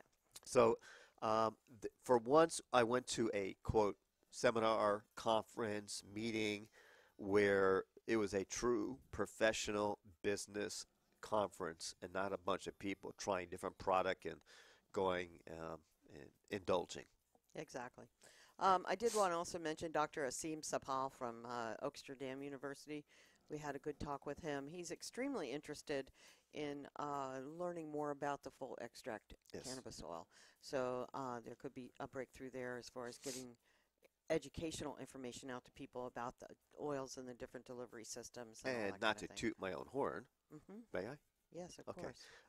We interviewed the doctor, and I jokingly said to him, a couple years ago, I was introduced to some of your staff and I was thinking of providing some type of class or seminar on the taxation issues of this industry. And he said, well, you're right. 2 years ago, we did have someone. However, right now, we don't. So here's my personal phone number. Give me a shout, and maybe we can work something out. So I may be able to do some teaching down at the Amsterdam, how do you pronounce it? Oaksterdam. Oaksterdam Yeah, you better learn how to say University. it right. I don't speak English very well. So, on that note, what else we got? Well, it's almost time for a break Okay. again. Yep, Jeez, I know. well, we got 15 minutes. Yeah. But I have a very big thing that's happening tomorrow I want to tell people about. Okay. But go ahead and I was finish going to your say, thought. all the interviews and some of the knowledge that was communicated with down there will be up on our magazine and our TV station, because I think it was very informative and very good information for those who are in this industry to listen to. Absolutely, and we will have the interviews hopefully up by next week. And That'd be great. I promise we'll get the other conference that was held at Rancho de la Fuente up this week too. Our equipment problems have precluded us getting that done, but we will have it done hopefully real soon, by the end of next week, with everything, I'm sure. By Yes. now. And we will try to take more active role now into the magazine issue, also by putting the videos up on there, Yes, yes. So besides our TV website. I would say by the end of March we'll be back on track, because Yep. we're hoping to move to a new location, and so we're trying not to get completely set up here, but because we had to pack everything up for the fire, and then we of course had the robbery, so we haven't really fully unpacked yet, and it's been because we've been anticipating making this move, and we still are anticipating that, so we will definitely keep you posted on that. So District 3 Supervisor Jim Steele will be hosting a resource managers meeting tomorrow. The Resource Management Committee will meet on Thursday, February 18th from 11 a.m. to 3 p.m. The meeting will be held in the Supervisors' Chambers at the Lake County Courthouse, 255 North Forbes Street in Lakeport. This meeting is open to the public. It will also be televised on Channel 8, and call-in questions can be made during the meeting by emailing Jim Steele at lakecountyca.gov. Presentations by various public agencies will be made, including the U.S. Forest Service, Mendocino National Forest, Tribal Sign Attacks and Monitoring Program, including Sarah Reining, Corolla Kennedy from LM and Big Valley, and the Lake County Health Officer, Dr. Karen Tate, the California Department of Fish and Wildlife, California Regional Water Quality Control Board, Central Valley Board, University of California Extension, Lake County Department of Water Resources, Lake County Farm Bureau, and additional invited speakers to be announced, with a wrap-up presentation by Jim Steele. For more information, contact Jim at 263-2368 at his office, or 295-6198, his mobile phone. So that will be a very interesting event, and if you're at all interested in the watershed and the water in Lake County, please go and attend.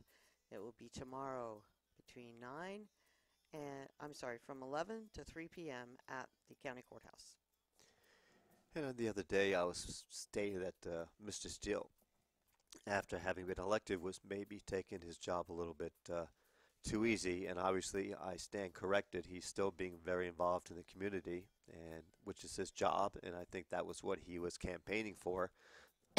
Excuse me, that he was going to get involved in the community and help local situations or events.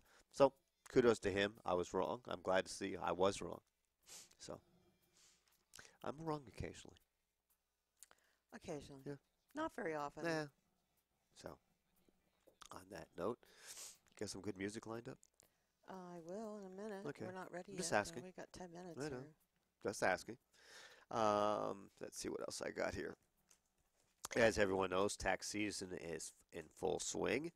There's still a lot of issues you all need to understand or get information from your tax professional, because it could affect not just the preparation of your tax return, but the e-filing of your return and the delay of your refund if you are going to get one. And the biggest delay right now is Form 1095. And I have discussed this a few times in the past. 1095 is a form that is issued by your health care provider. be it by your employer, be it through the health exchange, or for you just applying for it directly from an insurance company. And that 1095 reports how many months you had insurance, be it 1 month or 12 months, what your premium was, um, and if all of your family was covered or not. And when you complete your tax return, I'm going to tell you right now, folks, is um, if you're trying to complete your own tax return and you had insurance less than 12 months, I apologize, but you're going to need a tax professional.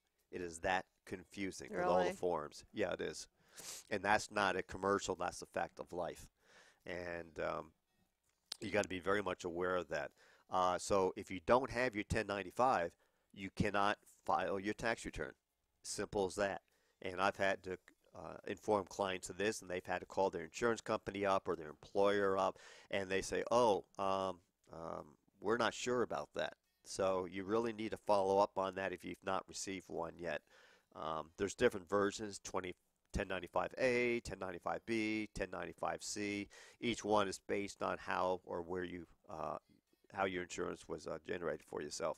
So once again, you need those forms before your tax return is completed.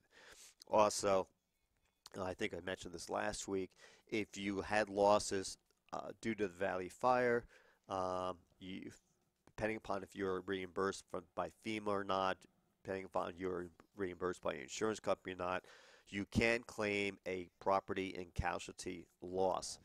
And that's if you had a loss of $50,000 and you got $10,000 reimbursement from your insurance company, you can claim a loss of $40,000. You can't claim the whole loss. If you received a loan from, for example, SBA to have funds available to either rebuild or to purchase new furnishings and stuff like that, a loan is not considered a repayment. Therefore, if you had $50,000 loss, you'd be able to claim the whole $50,000 minus the deductible that you have to have. So that also can be very confusing. So once again, if you try to do it yourself, you may understand it, but if you really get a little confused, you need to go to a tax professional so it's calculated correctly.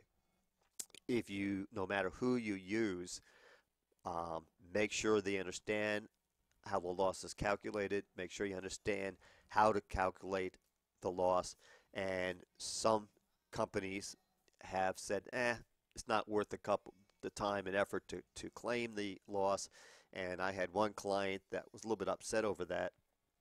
And we did an amended return, and they received an extra approximately $400 back on the return. And this company said, what the hell? It's not really worth it. We're just going to do a simplistic part of that. Well, I don't know about you folks, but $400 is $400. So make sure that your tax professional is aware of your the way to calculate your losses from the fire. And Pete, the tax guy, offers free reviews of any tax forms and can arrange for you to do an amended return in case there's any mistakes or things that were left out. And no one's perfect, including myself. Right. Tax returns are getting more and more complicated. You're fuzzy. I know. Oh my God, Too you're many so kitty cats. fuzzy. Just look at all the fuzzy. This is what happens when you do a talk show with your wife. Goodness gracious. I know. Been letting the cat sleep on your clothes again. Yeah, I know. So anyway, as I get distracted here, the tax returns this year are getting much more sophisticated and complicated, and that's not an explanation or whatever reason for you to go to tax professionals if you don't use one. But I'm afraid TurboTax and Tax Pro and QuickBooks or Quicken tax stuff, it only goes through the basics. And the commercials that are on TV right now are really misleading. What's the one where they get all these geniuses coming on, says, click that button. Oh, okay. It's not that easy, folks, unless you have a W-2 only and maybe have a mortgage interest payment and real estate taxes. That obviously you guys can do yourself, but it's not as simplistic as some of these commercials by the big firms make it out to be. So, what else? I'm trying to just talk about taxes and bore everyone to death. Till the top of the hour. Exactly.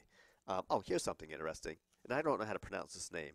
The Drug czar of the company, Martin Scarelli. Is that how you pronounce it? Yes, Carol. Yeah. Scarelli. Yeah. He was the gentleman that uh, jumped his price of a certain drug Oh my God, I can't stand that from guy. what, $15 to, I can't remember, it was $900 or $1,000. It's absolutely ridiculous. And the IRS came in and said he owes $4,628,000 in back taxes. Mm. I'm not sure how they arrived at that number, but that's what they did. So he's really paying the price for screwing the public. Yeah. Fines mean nothing, though. I mean, I want the guy to do jail time. Well, I think he's going to. So the other thing is there's a division of the IRS called the Taxpayers Advocate Office. Even though they're under the division of the U.S. Treasury Department and they are under kind of the IRS umbrella, they actually have nothing to do with the IRS. They're a third-party arbitrator. And so if you got IRS comes in and audits you and they say you owe X amount of money and you totally disagree with their findings, you can make an appeal to their manager and then to their regional boss. But that's just a formality. They always agree with the agent no matter what. So then you get a notice of a 90-day appeal, which you have to then apply to the U.S. tax court. It's a very simple form. You can have someone else help you. You can do it yourself. It basically says, I disagree, I disagree, I disagree, I disagree. You pay your $65 filing fee to the U.S. tax court in Washington, D.C., and then you wait. And a few months later, they say that the case is being referred to the Taxpayer Advocate's Office. Unless it's a criminal case, that is 99.9% of the time it happens.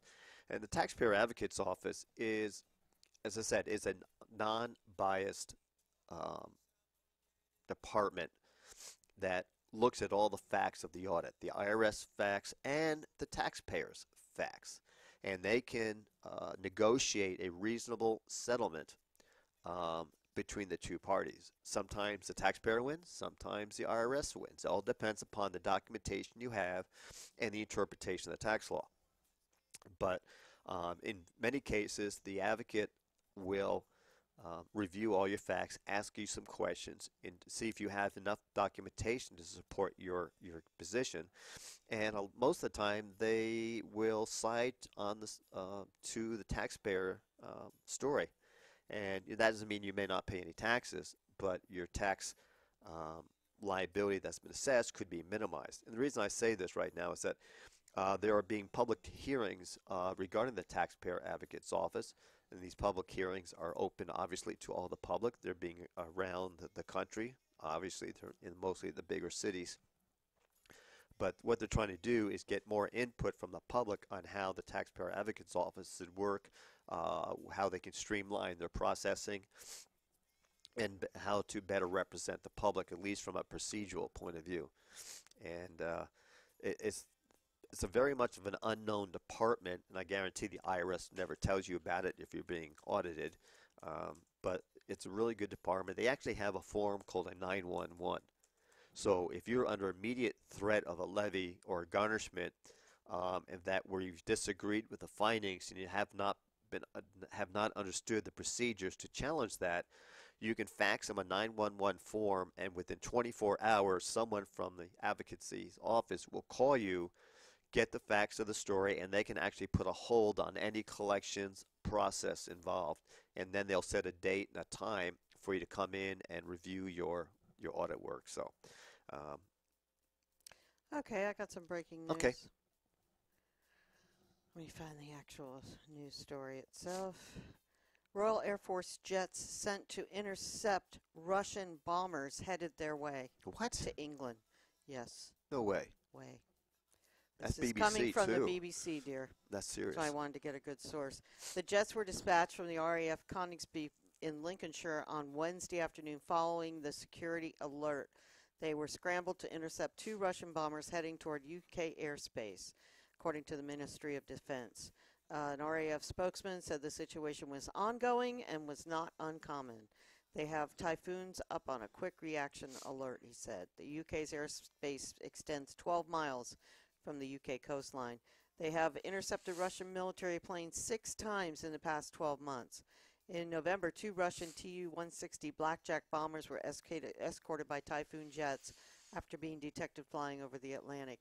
Andrew Brooks, a fellow with Royal United Services Institute and former RAF pilot, said there was no reason why the plane should enter UK airspace, and the incidents were signs of Russia flexing its muscles. They're not trying to provoke a war, he said. It isn't a Cold War. They are just using tactics to poke us in the chest. That Putin is an idiot. He is really pushing the envelope. He's trying to show his force, and that is superior. And bombing innocent children and families in Syria as we speak. Also, there was a gentleman named George Gaines, actor and a singer, 98 years old. Older people will know who he is.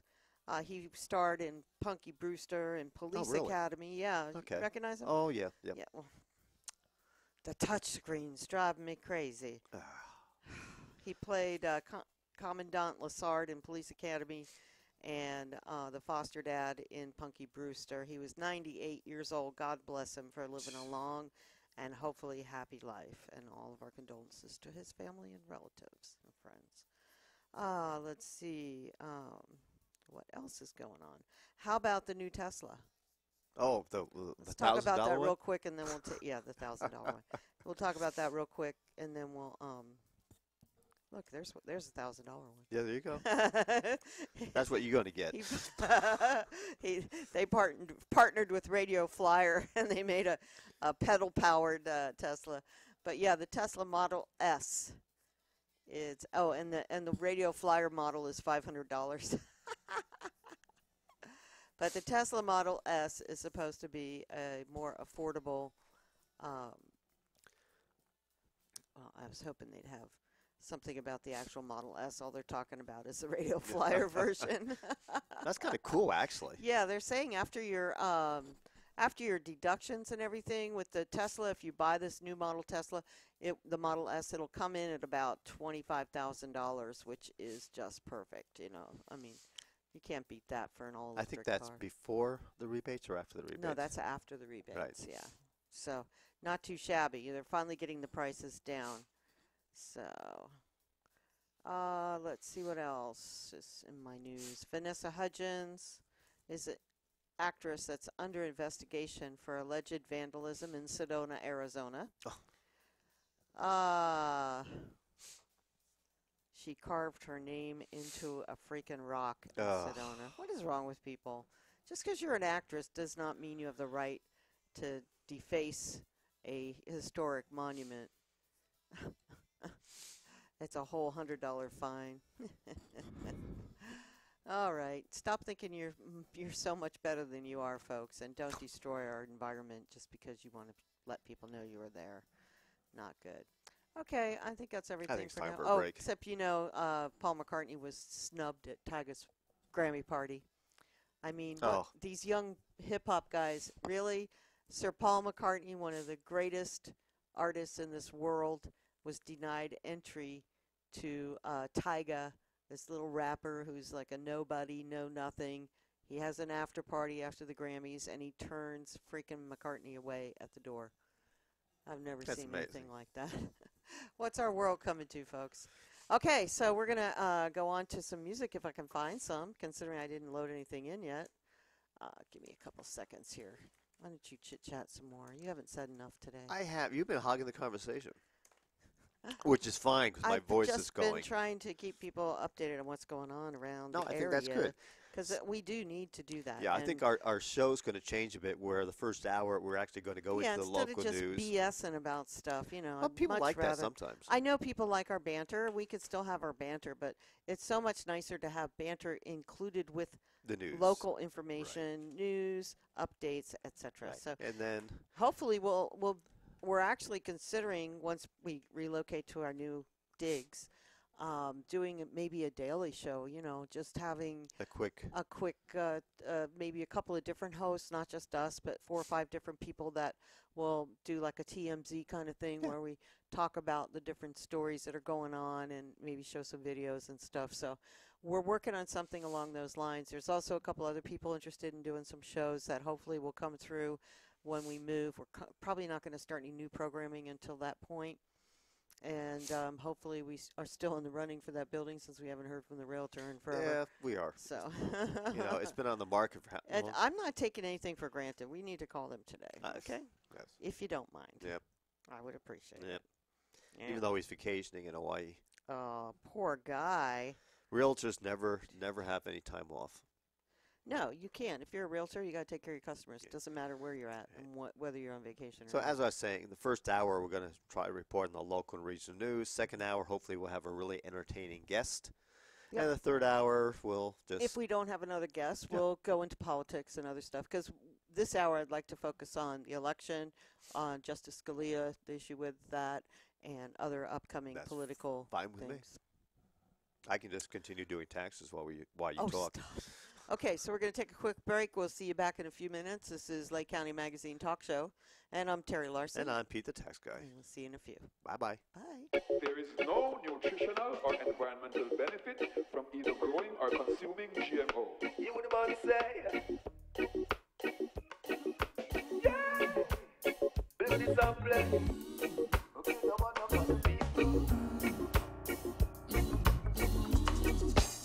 Now it's a capital N-O to GMO. Send a message to Monsanto.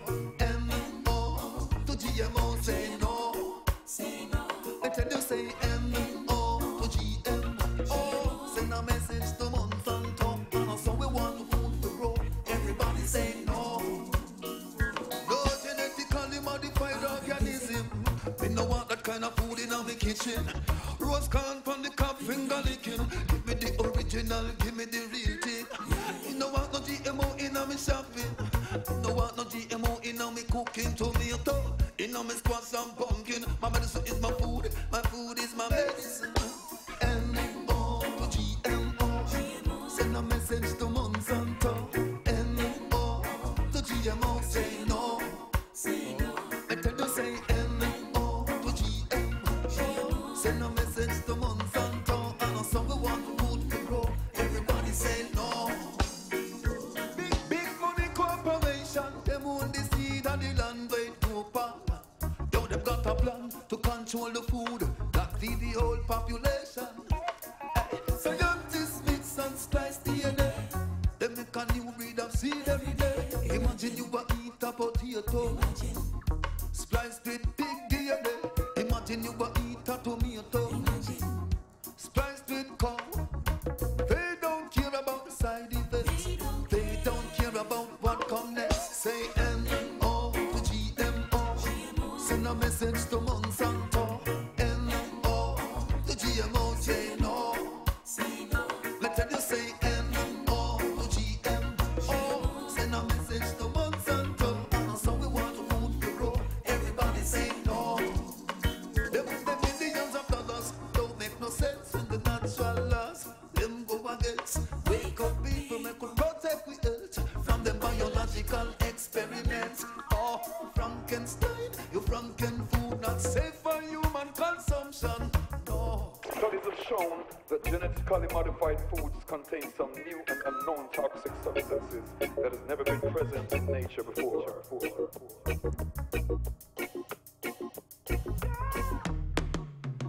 With a capital N-O to GMO. Send a message to Monsanto. N-O to GMO. Say no. I tell you say N-O to GMO. Send a message to Monsanto. And also we want food to grow. Everybody say no. N-O to GMO. Send a message to Monsanto. N-O to GMO. Say no. I tell you say N-O to GMO. Send a message to Monsanto. And also we want food to grow. Everybody say no.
good friend did. Well, maybe one or two, I wouldn't mind shooting in the shoulder or shooting in the spine. And then I go to church and feel me up a nurse and dream about the lady and the alligator bird.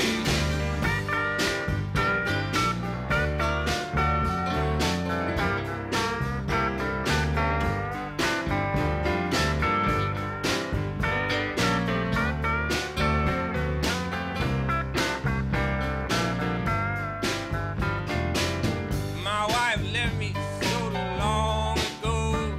She took my good sense and she took all my dough. Now I live alone. They cut off my phone. I hardly go outside 'cause I'm accidentally prone. I'm gonna get everything back. I'm gonna get mine before my heart attack. And then I'll win the lotto. Give me 2 big bags of money. Everyone know that my joke was funny. Spinning on this rock, I'm looking for a clock. I hope I don't get fired from the job at the dock. But if I get fired, I'm so tired I'll sign that paper and I'll gladly retire.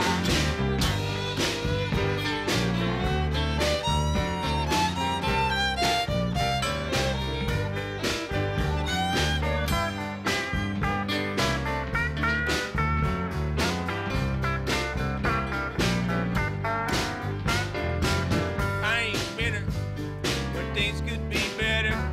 I live my life in a mohair sweater, and then it'd be so warm I would shiver in a store. I'd finally find a fashion to fit my form.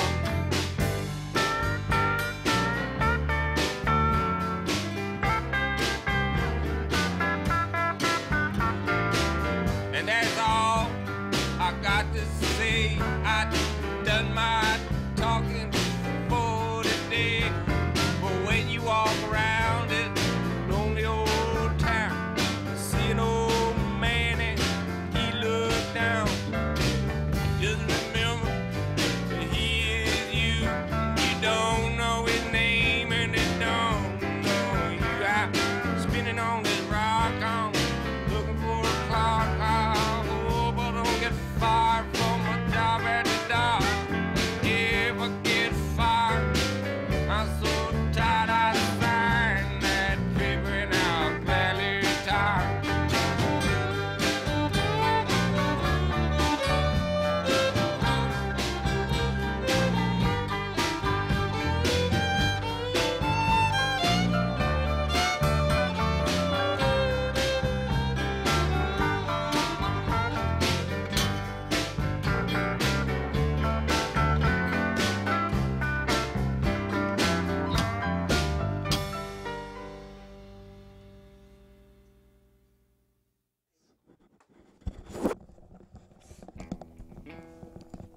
And we're back. Yeah, that was called Spinning on This Rock, and it's by Ramsey Midwood. And the other one that we heard before that, Say No to GMO, President Brown. Say no to GMO. I love it, man. Just say no to GMOs. Okay. So, yeah, welcome back. Lake County Magazine Talk Show here with Terry. And Pete, that tax guy. Thank you. You're welcome. About time you remembered who you were. Sometimes I forget. I know. That's why I got to keep reminding you. You know, folks, it's kind of embarrassing when you come home and you say, hi, what's your name? Terry, that's it. That's really bad. Hello, Bug. Where is she? She's coming this way. Okay, we have another. Love Bug is Love Bug doesn't like to be held, though. So. no, look at that tail. My goodness. Anyway, this next half hour, 45 minutes, we're going to be talking about some politics, I think. Yeah, I think so. National politics. And I like to play. I'm not getting into local yet. It's too soon. Yeah, I like playing devil's advocate. So any opinions voiced by me during the next few minutes is not really my real opinion. Oh, why? Because I like to play devil's advocate so I can get your dandruff up. So you're trying to tick me off? Is that what you're saying? Basically. Well, what if I don't want to engage with you? You don't have to. We're married. I'm going to ask Bob DeWalt to come in here, and then he's going to really throw you a loop. Oh, no. He's going to antagonize you even more. Not me. I'm going to sit back and let you two go at it. That would be fun. Would. Yeah, because Yeah. he's actually Well, very... he's going to try and make it up next week. He I couldn't hope make so. it. His cousin's ill today, this Oh, week. I'm sorry. Yeah, so. Hey, Lovey, Buggy. She talked back to me like, yeah, what do you She's want? so talkative. So, Oh, go ahead. gosh, I can't say enough how much we need people to take these kitties in. I'd love to find a home for the three of them because they are so attached to each other. I'm 99% sure that Handsome Jack and Lovebug are brother and sister, and they snuggle together, and they love each other.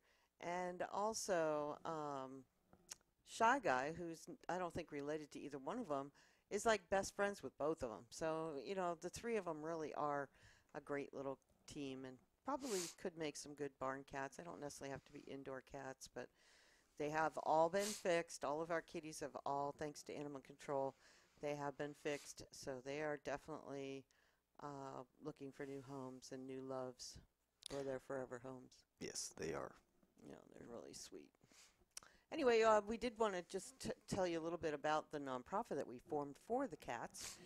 It's called Animal Assist and Rescue, Inc., and it is going to be a 501c3. It is a nonprofit corporation at the moment, but we have not received our 501c3 yet, so it will be applied for very soon. I mean, it's being applied for as we speak. And basically the goal of this is to raise enough money to purchase a piece of land where we can build a no-kill shelter for cats and dogs and horses and goats and anybody else. I'm looking for an old ranch property, something maybe that got burned out that somebody's willing to give us for a good price. And then in addition to that, we are doing shelters for the cats that have been lost to the fire. A lot of cats still out there that haven't been found. There's still people being reunited with their kitties. And so there's still a need in the fire zones for shelters and feeding stations, which we will be providing. And in addition, we're also fostering and we're trapping feral cats in those communities. And we're now reaching out and get the cats in. So they're looking for a new vet for SPCA to run the spay and neutering over there, but they haven't found anybody yet. So until that happens, we're going to be on limitations of maybe 2 to 4 cats a month as opposed to Really? the 20 or so that we were doing before that. Yeah, it's really cut us back big time. So that's a long-term goal, and we hope to take this program throughout Lake County and be able to have a hand in fixing and helping the feral and community cats in our community as much as possible. So that's just an update. It's called Animal Assist and Rescue, Animal Assist, ASSIST, and Rescue. We have a Facebook page, and there also is a PayPal link there where you can make donations. And we do need, right now we could use a couple more cat beds. We could use always use food and cat litter on an ongoing basis. So if anybody would like to help us out, we would be very grateful. What's the type of dog you said that stays outside that can protect goats? The, oh gosh, Great Pyrenees. If anyone knows of a Great Pyrenees that needs a home, Yeah, give us a call. We need to get goats again. I want my I goats know. back, and we've got a mountain lion in the area, so we need a big herding type dog to put in the yard with the goats. Yep. And they'll become besties and live together happily. Great Pyrenees don't want to be indoor dogs. No, but they're gigantic. Yeah, so we'll build them a nice big Yeah, dog with, house with a We've got couch and couple some of sheds carpet, there. and, Yeah. a little bathroom. You can be very comfortable and be very happy, and we don't get the harsh winters that No, we other don't. places do. But yeah, that would be a perfect dog for us. And they're beautiful animals. Are they and friendly? They're really friendly. Remember, we had one next door to us in Apache Junction. Oh, yeah, that's right. Right? Yeah. That Heidi and them Yeah. used to have, and he was just Different Heidi. unbelievable. Yeah. Yes. Yes, we've known multiple Heidis in our lives. And I want to thank Heidi Larsen, no relation. I can't believe Larsen. For Jeez. coming in and helping us on the TriCaster today. We really appreciate Same that. spelling, right? Yeah. So we figured out, because her family's from Chicago and my dad's family's from Chicago. So we figured out we're probably related somewhere down the road. We have to do some kind of a DNA test or something. But yeah, I think there's a definite relationship going on there, kiddo. So thanks to her for being brave enough to come in early and help us out. You want to tell people about your hat? Sure. My hat was provided complimentary by MJ Freeways. I think it says it over here on this side. On that side. Oh, on this side. Yeah. Okay. And they are a group, that's another group that was at the conference I did not speak about. They provide point of sale services to dispensaries, and they are one of the most comprehensive software systems that I've ever seen. And my husband, the accountant, can even elaborate more on that. But if you are in the cannabis industry, it would probably be really good to have this software as a grower or as a distributor. There's several different levels that you can get to. And I think the initial software is free, right? The basic one's free. Yeah, the basic software is free. Uh, So it's really worthwhile looking into. MJ Freeway. Right. And for those who are trying to go the right way and get your licenses in the near future, one of the requirements once you're in business is to track all of your product, either at the dispensary level or as a cultivator. Right. And there is separate parts of the software that are specific to cultivators and dispensaries, and even transportation. And what the state's going to require is to be fully accountable for every aspect of your product, be it by the pound, by the ounce, by the quarter ounce, by the eighth of an ounce. And this software will track everything from the clones or the seeds all the way through production to selling, and then the dispensaries as they acquire product, everything's going to have to be weighed, accounted for, and then processed or sold to the patients or consumers. So this software absolutely is one of the mandatory requirements when the licenses come into effect. When I say this software, any software that provides these type of statistics or whatever you want to call them, and it is mandatory. And we do have a couple of clients who are now utilizing this software, and it is a learning curve, unfortunately, because it is very sophisticated.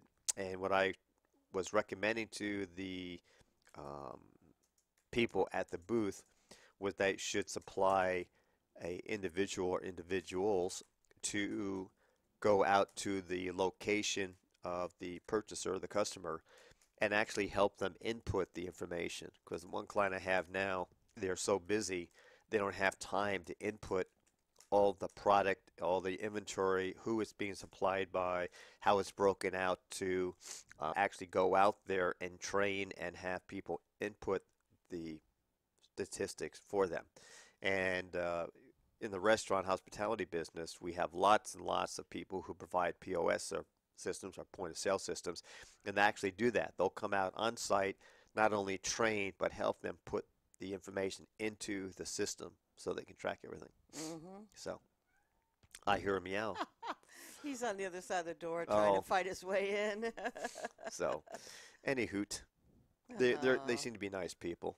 So, but there's some new companies coming out too. I got to do some research on. So I miss our roving reporter. Which one? Megan? Yeah. Yeah, I know. Me too. She had to get a real job, unfortunately. A real job. So sad. Versus not real. I'd love it if she could work for us full time. Yeah. So, but she can't because we don't have any money. Not yet. Not yet. We'll get there. Yep.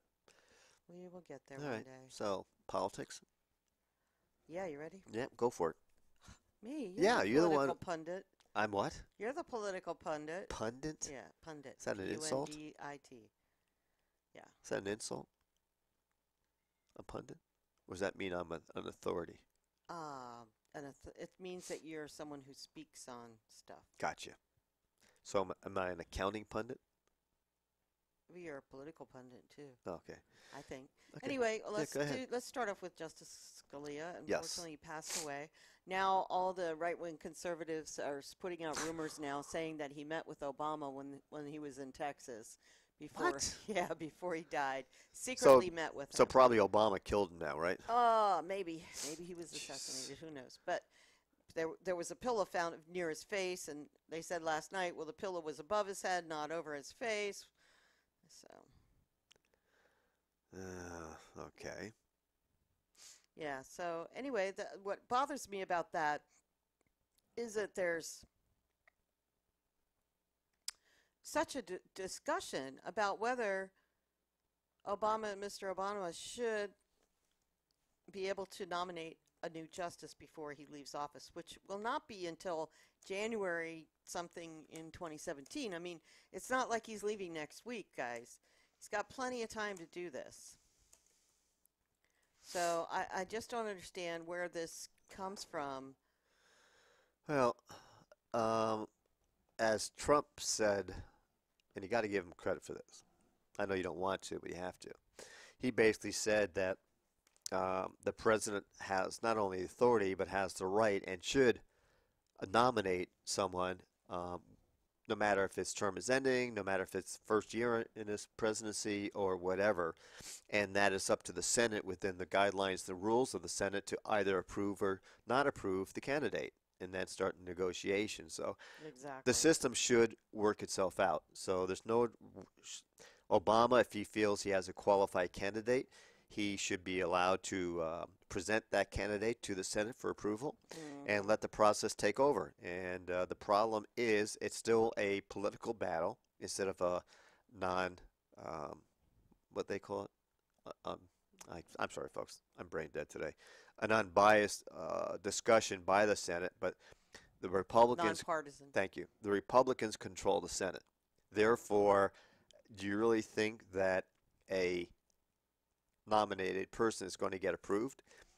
Depends upon their attitudes. I think there's a lot of Republicans who actually want to do the job correctly and put aside their political views.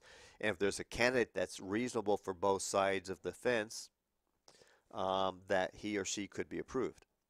Now, one of the candidates allegedly may be in the running is our state attorney general.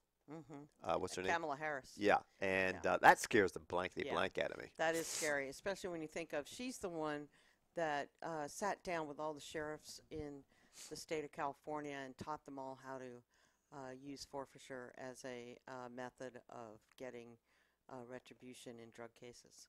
Yep. So she's kind of scary to me, and I would not want to see her on any jury as a jurist on any court. I think she's very scary. So so I just think that this whole thing from the right-wing conservatives basically saying that just because Obama's a lame duck president that he doesn't have the right to appoint a new justice is a bunch of baloney. Yeah. What's interesting is that you actually agree with that, Mr. Devil's Advocate? No, in this case, I don't want to play devil's advocate because it is a very politically motivated discussion between the two, and it's disgusting. so no matter what we may think of Trump and some of his commentary or some of his policies, I got to give him kudos for at least saying, hey, he has all the right in the world to do this, and the Senate has a right to. So he did say that. Yes, he did. Okay. To So either he's approve. Not being one of the No. Who's being the it's, jerk? McConnell, right?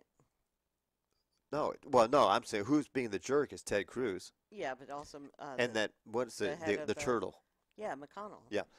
He's saying it has no right to do that. He should wait for the new president to come in, thinking that Republicans going to win the election. Well, that's what John, what's his name? John Stewart used to call him. The turtle's coming in. Anyway, I miss John Stewart. I do. I miss him so much. I know. So anyway, that'll be interesting to see what happens. There are some good candidates out Yeah, there are, and there are nonpartisan candidates. Right. Use a little bit of profanity.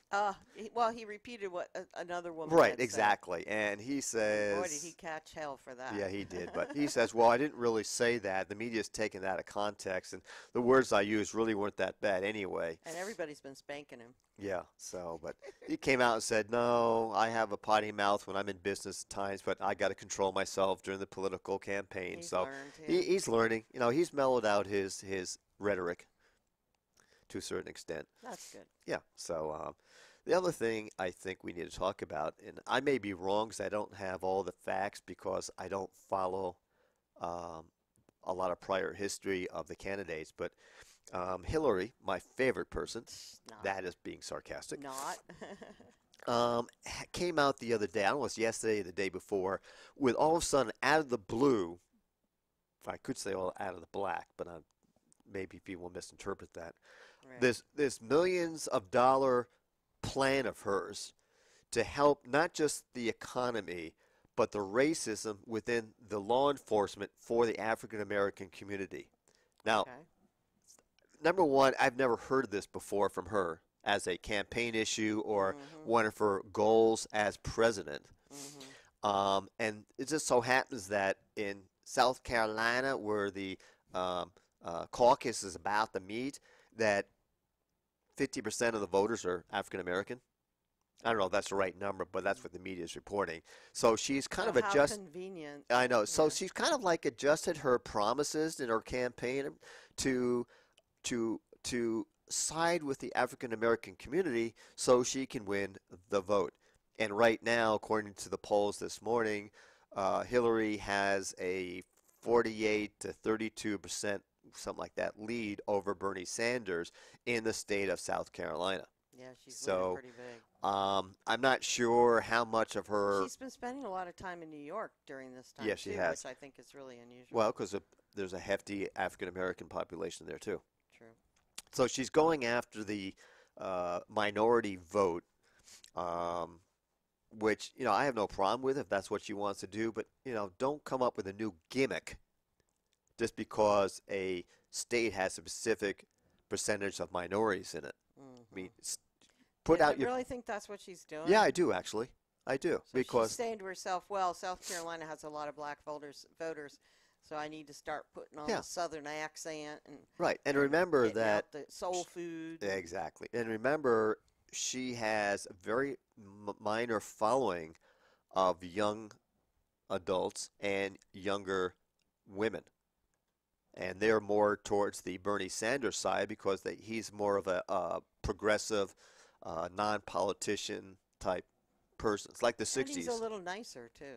Yeah, well, the She's way, a little rough around the edges, I think. as we said, she yells at everybody, Yeah. and she doesn't really have substance behind her yelling. Right. She's just there to. Well, I think she was told at one point to start yelling because it makes her seem more manly, I guess. I don't know. More manly. Yeah, that Okay. because men don't want to vote for a wussy woman. Well, yeah, I can understand that to a certain point, I guess, because a lot of macho men out there. I guess. But you say so. now, here's the other side, so I don't sound prejudiced. It appears that Bernie has done the same thing on a much lower. Well, yeah, he's hit the same people that she's hit. Yeah.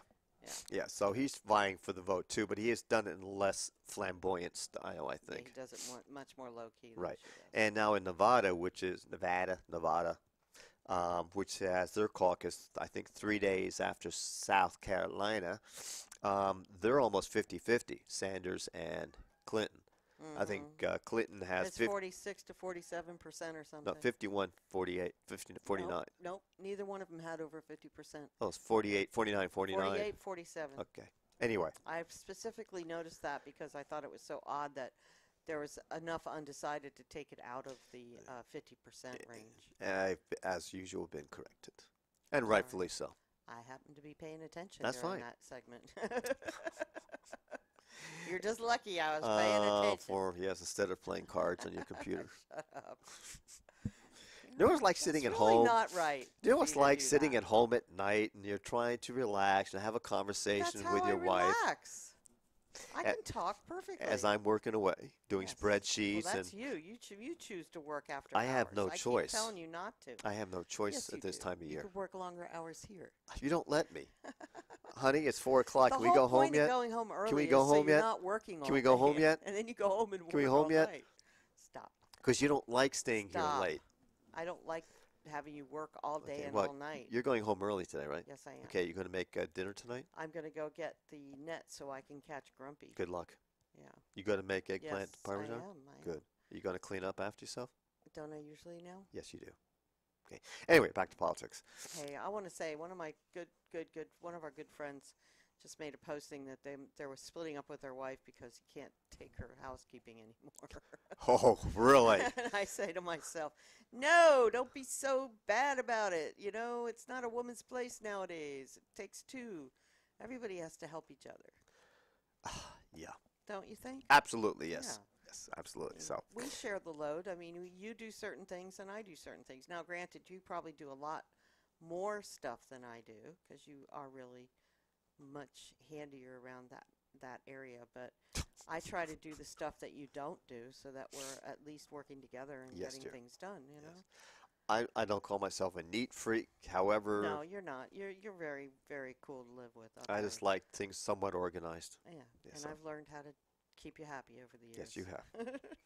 But that's a give and take of marriage, you know. I mean, if you notice that your husband is getting that aggravated that he's willing to break up with you over it, then That's something wrong make with a that. little change, you know. Clean up the Yeah. freaking house.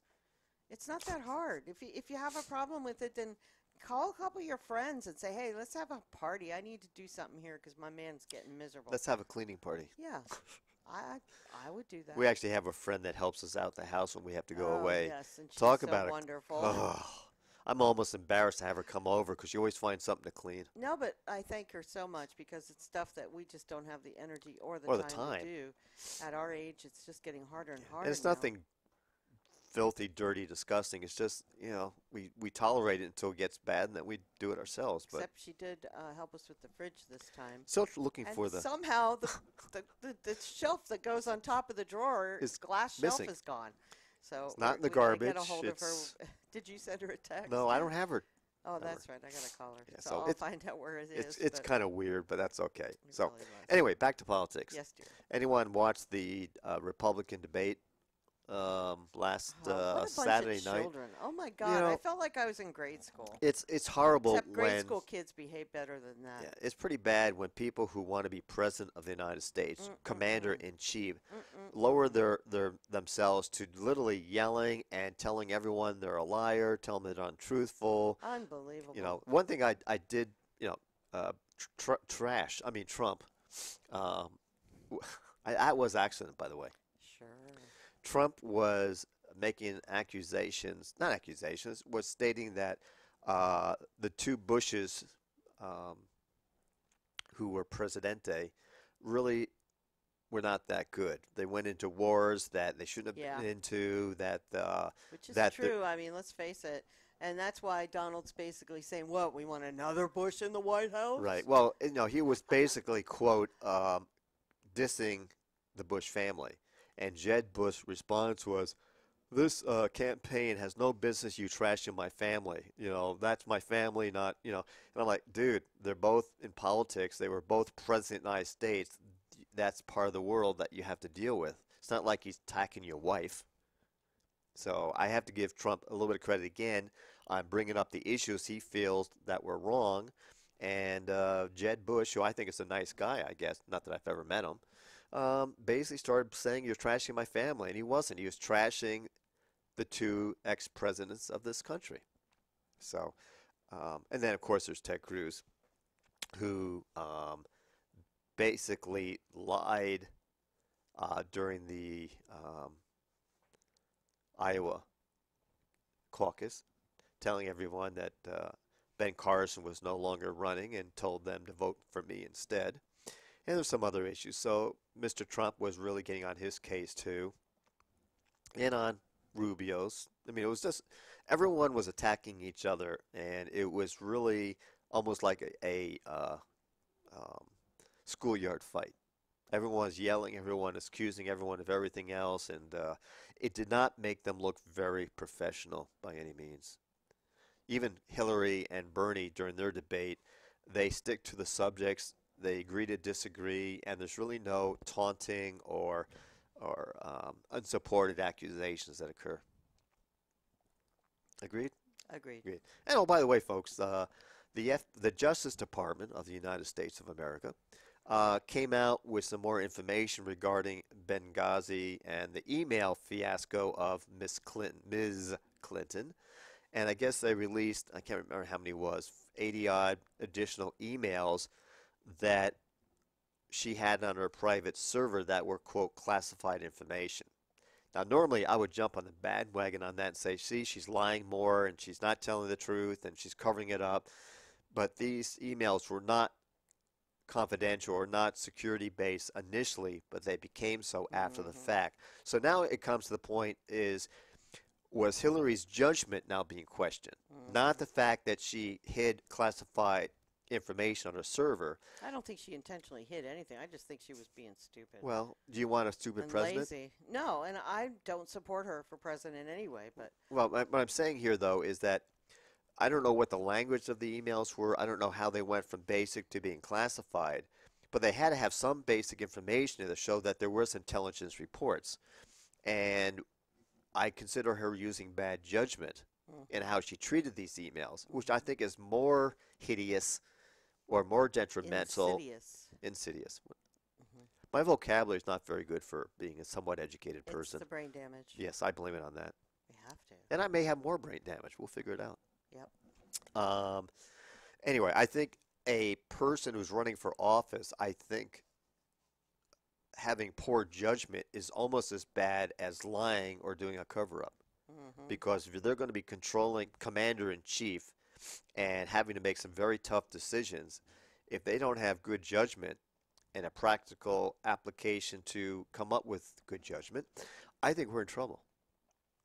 Especially when you put your finger on the bomb when you key in all the codes. I'm astounded at the options. That's Or one I way should of looking say at it. the lack of options that we have in our presidential race right now. Yeah, it is. It's scary. Honestly, Hillary's not ideal. Honestly, Bernie's a sweetheart, but is he going to be strong enough to stay in the race? You know, that's the other thing. He's an older guy. You know, is he going to be able to stick it out? We don't know. So, I mean, I just think that the Republicans have absolutely nobody, except for maybe Kasich. I'm kind of liking him a little more. But compared to the other guys, I think he has more of an opportunity. But it's slim pickings. Let's face it. It is. I mean, do you really want Cruz as president? No I don't way. think so. Do you really want Trump as president? Probably not. Do you want Rubio? Oh, maybe definitely no. not. No. I would say any choices, and I hate to say this, but if I were a Republican, and I'm Which you're not. obviously not, I would support either Kasich or Bush. I hate to say it, but I would. I like Kasich. I think that they're both probably the only two level-headed, reasonable people that will not piss off everyone else in the world enough. Would you say they're moderates? They are. Yeah, I Okay. think they're more of a moderate than the other guys. Yeah. Oh, be quiet. Me? That cat. I know. That Yeah, silly so, cat. how do you pronounce the name? Kasich. Kasich. I like him. I did too. I think he's been very level-headed, and he's trying to keep a positive Yep. thing, which is really unusual. And he does have some good viewpoints or good reasonable. reasonable I mean, ideas. He's still a Republican. I'm not going to say his ideas are good, but they're reasonable. My wife, if I may say this, is definitely a Bernie supporter. I'm not even No? 100% behind Bernie because I believe that his age is an issue. And I'm saying we don't have a good, solid candidate this year. I just don't see it. Maybe I should run. Good luck. I would support you 100%, but don't think you're going to get I don't think anywhere. anyone else will support me. I don't think you're going to get anywhere, dear. Let's see. We got my mom. We got my sisters. Exactly. Brother-in-law. About the extent of it right That's there. about it. Yeah. Friends But, and family. It is a shame that each party puts forth those people who they think will get elected and not who are the best Right. candidates. Right. Because there are some very good people in government that really try to do the job and try to make sure the United States does what it has to do. And I just don't think these current candidates have the country's best interest in No, mind. and they're not. And you look at someone like Donald Trump, who is a well-known corporate raider and supporter of the corporate environment. How is he going to represent the people? I mean, seriously. Well, he'd be a good matchup against Putin. I don't know about We'd that. have I think nuclear he would war have and- us in war in no time. I don't think it's a good matchup. I think it's a dangerous one. I think he would have us in freaking wartime battles going on in our backyards if we leave him to his own devices. Yeah, because Putin loves to be aggressive, and Trump won't take it. Yeah, no. It would be very dangerous having him in power. He likes to push that button, I think, a little too quickly. Well, he's used to Wasn't corporate. that what Cruz said? You want a madman who's going to push the button, you know? Yeah, that's what he said. I mean, it really, if you look at it, it's absolutely true. He is a madman.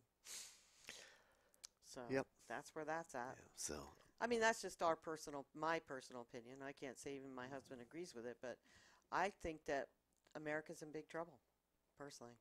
I think all the candidates have some problems with them. Yeah. But then, you know, There's no perfect candidate. no. I used to like Rubio. Yeah, I did too until he started opening his mouth. Yeah. Then he kind of gave himself away. Yeah.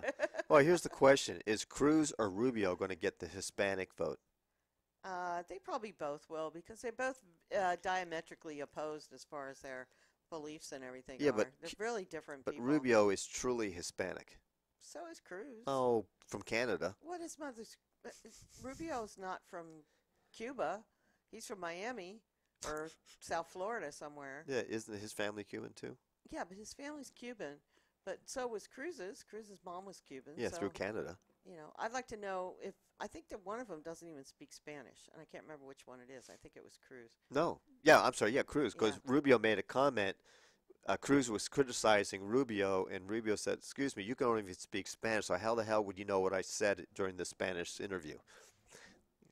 I thought that was a really good comeback. Yeah, exactly. So here's another breaking news story. According to local reports, a red-carded soccer player who got a red card from a referee fatally shoots the referee after getting the card. It's not funny, but oh my God. Well, you know, soccer is taken wrong very with seriously in the rest people? of the world.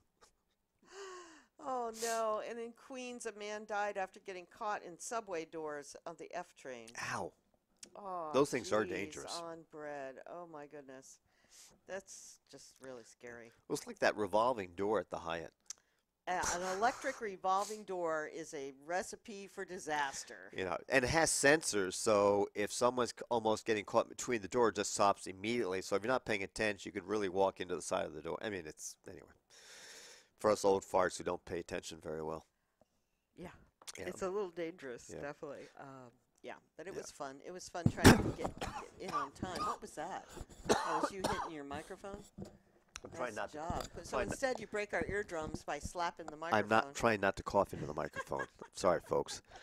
And see what else here. There was a bombing in Oh, in Turkey. in Turkey. 18 people died, and allegedly it's a retaliation for Turkey cooperating with the United States to defeat ISIS, even though no one's taken the claim yet. But it was definitely directed towards military and government officials in Turkey. So ISIS is all around. And matter of fact, somebody, I can't remember who, it was somebody in law enforcement at the federal level, said that beware this year, meaning 2016, that ISIS will be attacking within the United States a lot more often than it has. And kudos to our government because they have put down a lot of the potential terrorist attacks, allegedly.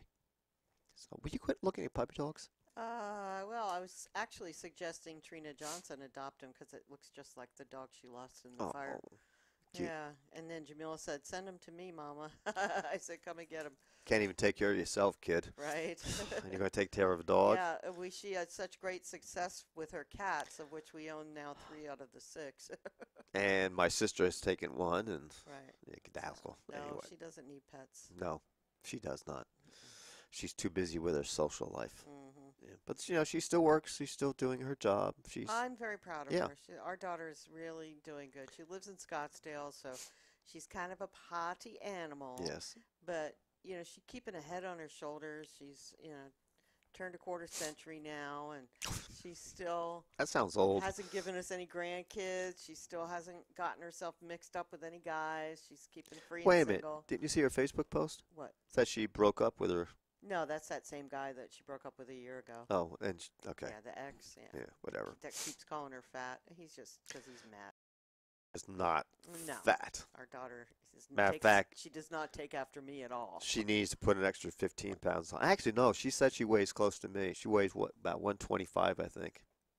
Yeah, she's good. She's Yes, she fine is. the way she is. Pretty, And the pretty. last thing she should be considered is fat. No, she's far from that. You know, that's. Oh, let's talk about the Sports Illustrated model. Okay, you go for it. So they have multiple models on the 3. swimsuit edition Yes. of the Sports Illustrated this year, and one of them is Ronda Rousey, the female boxer, of course, and another one is a young lady who basically has her bare breasts on the magazine. I'm not sure how much is covered, They're covered up. but they had a ribbon over there. So how do you know? No, what's the covered up? original ones with her arm and hand covering them. Did you see the original one? It was on the news, You've not been on the. Oh yeah, sure. I know you've been looking behind my back. Yeah, how? It's called Google. Anyway, 64 years old. Give me a there break. is, yeah, that's the problem, dirty old man. So,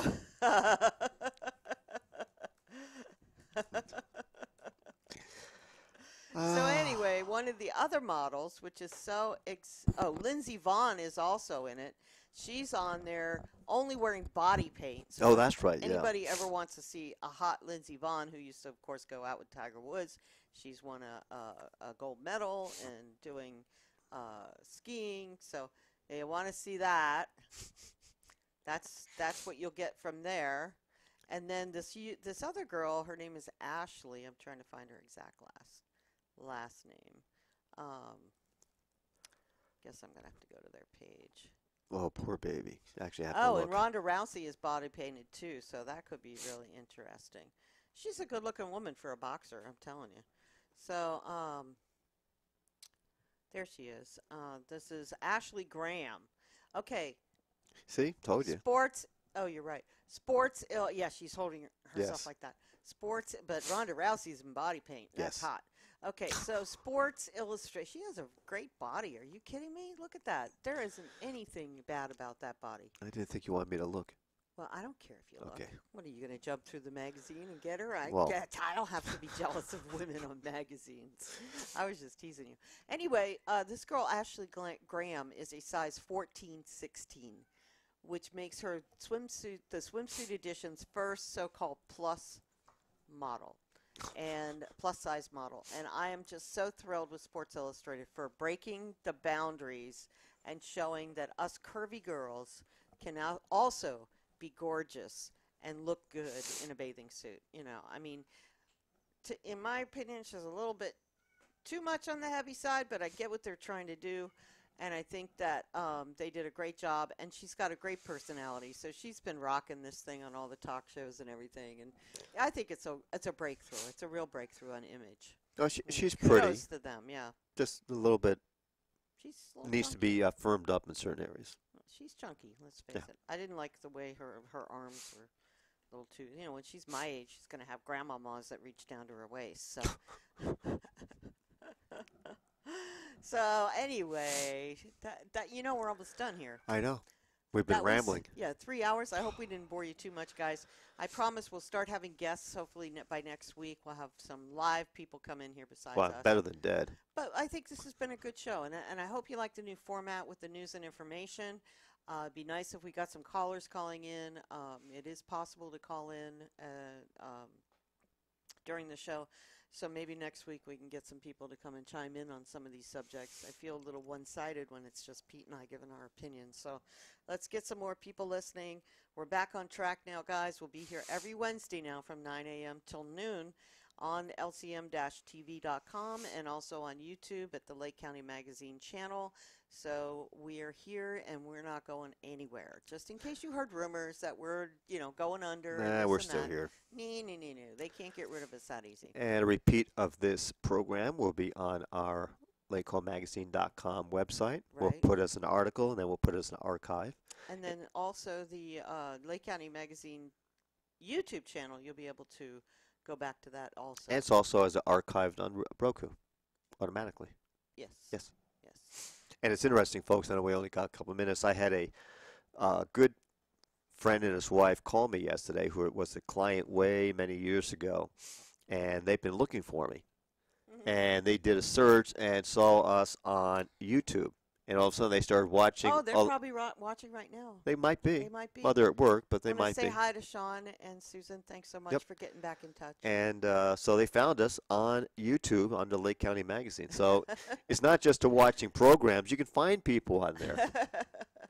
So. And if anybody out there has a subject that you'd like us to discuss or to bring out to the community, give us a call. Our number at the office is 701-6029, area code 707. And we're open to all kinds of subject matter. It doesn't have to be in Lake County. We can talk about stuff outside the county and throughout the U.S. as well, because the good news about being on YouTube is that we're a worldwide audience now. We're not, That's people right. are not stuck with just watching us. And I just in heard Lake back County. from the attorney I spoke with after the presentation, and he's willing and able to come on our show and be interviewed. Excellent. Yes. Okay, perfect. All right. Well, thanks again for joining us. I'm Terri Larsen. And Pete the Tax Guy. And you've been watching Lake County Magazine Talk Show. We'll see you next week. Same time, same channel. See ya, guys. Have a good week. Here's another one from Human. This is called The Tree of Life, and this is the most perfect song to describe cannabis that I have yet to find. So enjoy. Have a great week, everybody. Oh, I'm going to stop that because I just realized there was another thing I wanted to let people know. I hate doing that after that. There is a big event happening this week. Okay, let me see if I can find it. Not this week, tonight.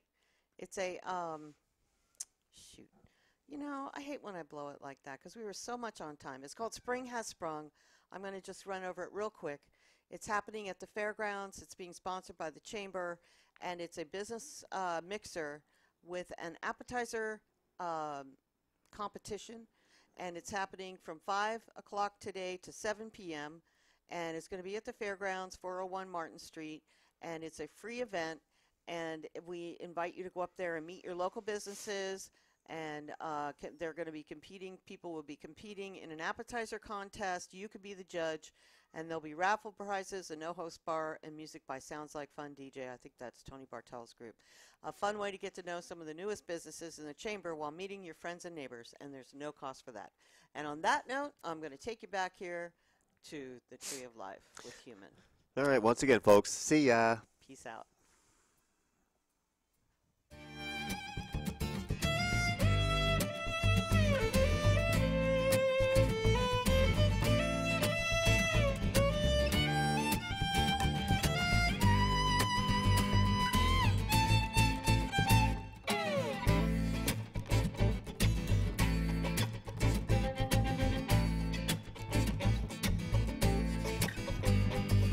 Tell y'all a little bit about a plant I know that can save the world.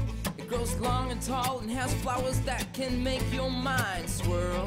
It's a funky plant with a fiber that is resistant to rain and mold.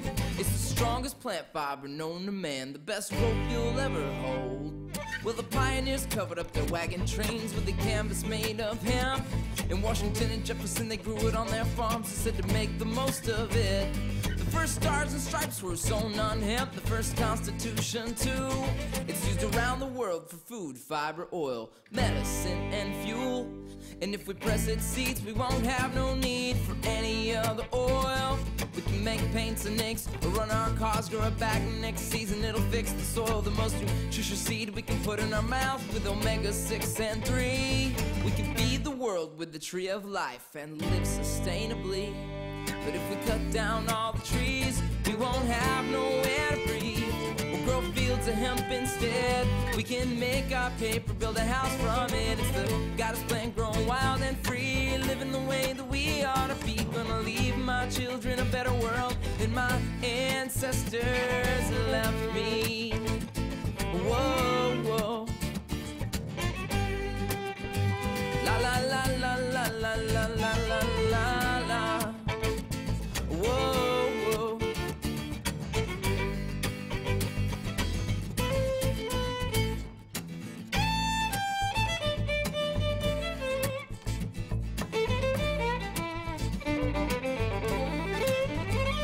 Well, the flowers of the female hemp plant make the best medicines on earth.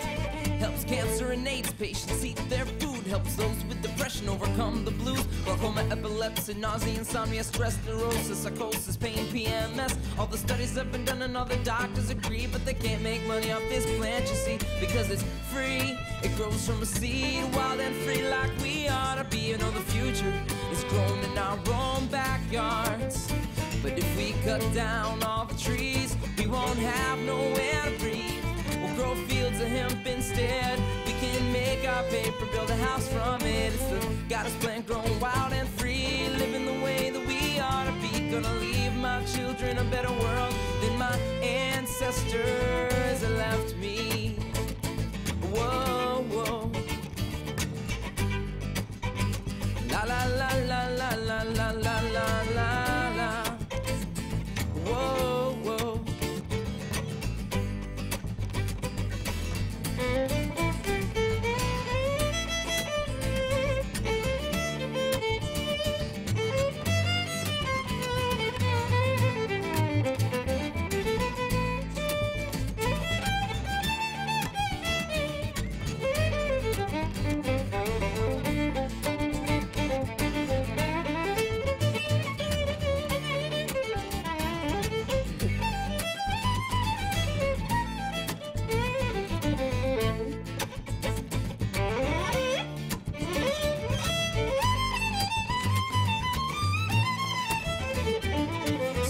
Modern day and age, when we seem to lack spirituality, this one single plant can bring us back 10,000 years in history.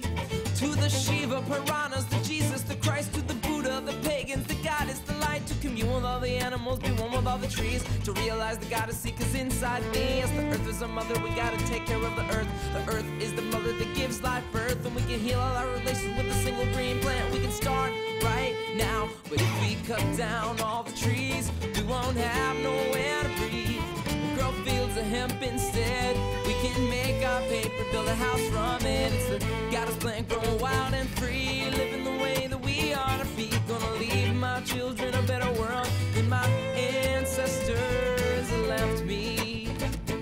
Whoa, whoa. La la la la la la la la la la. Whoa, whoa.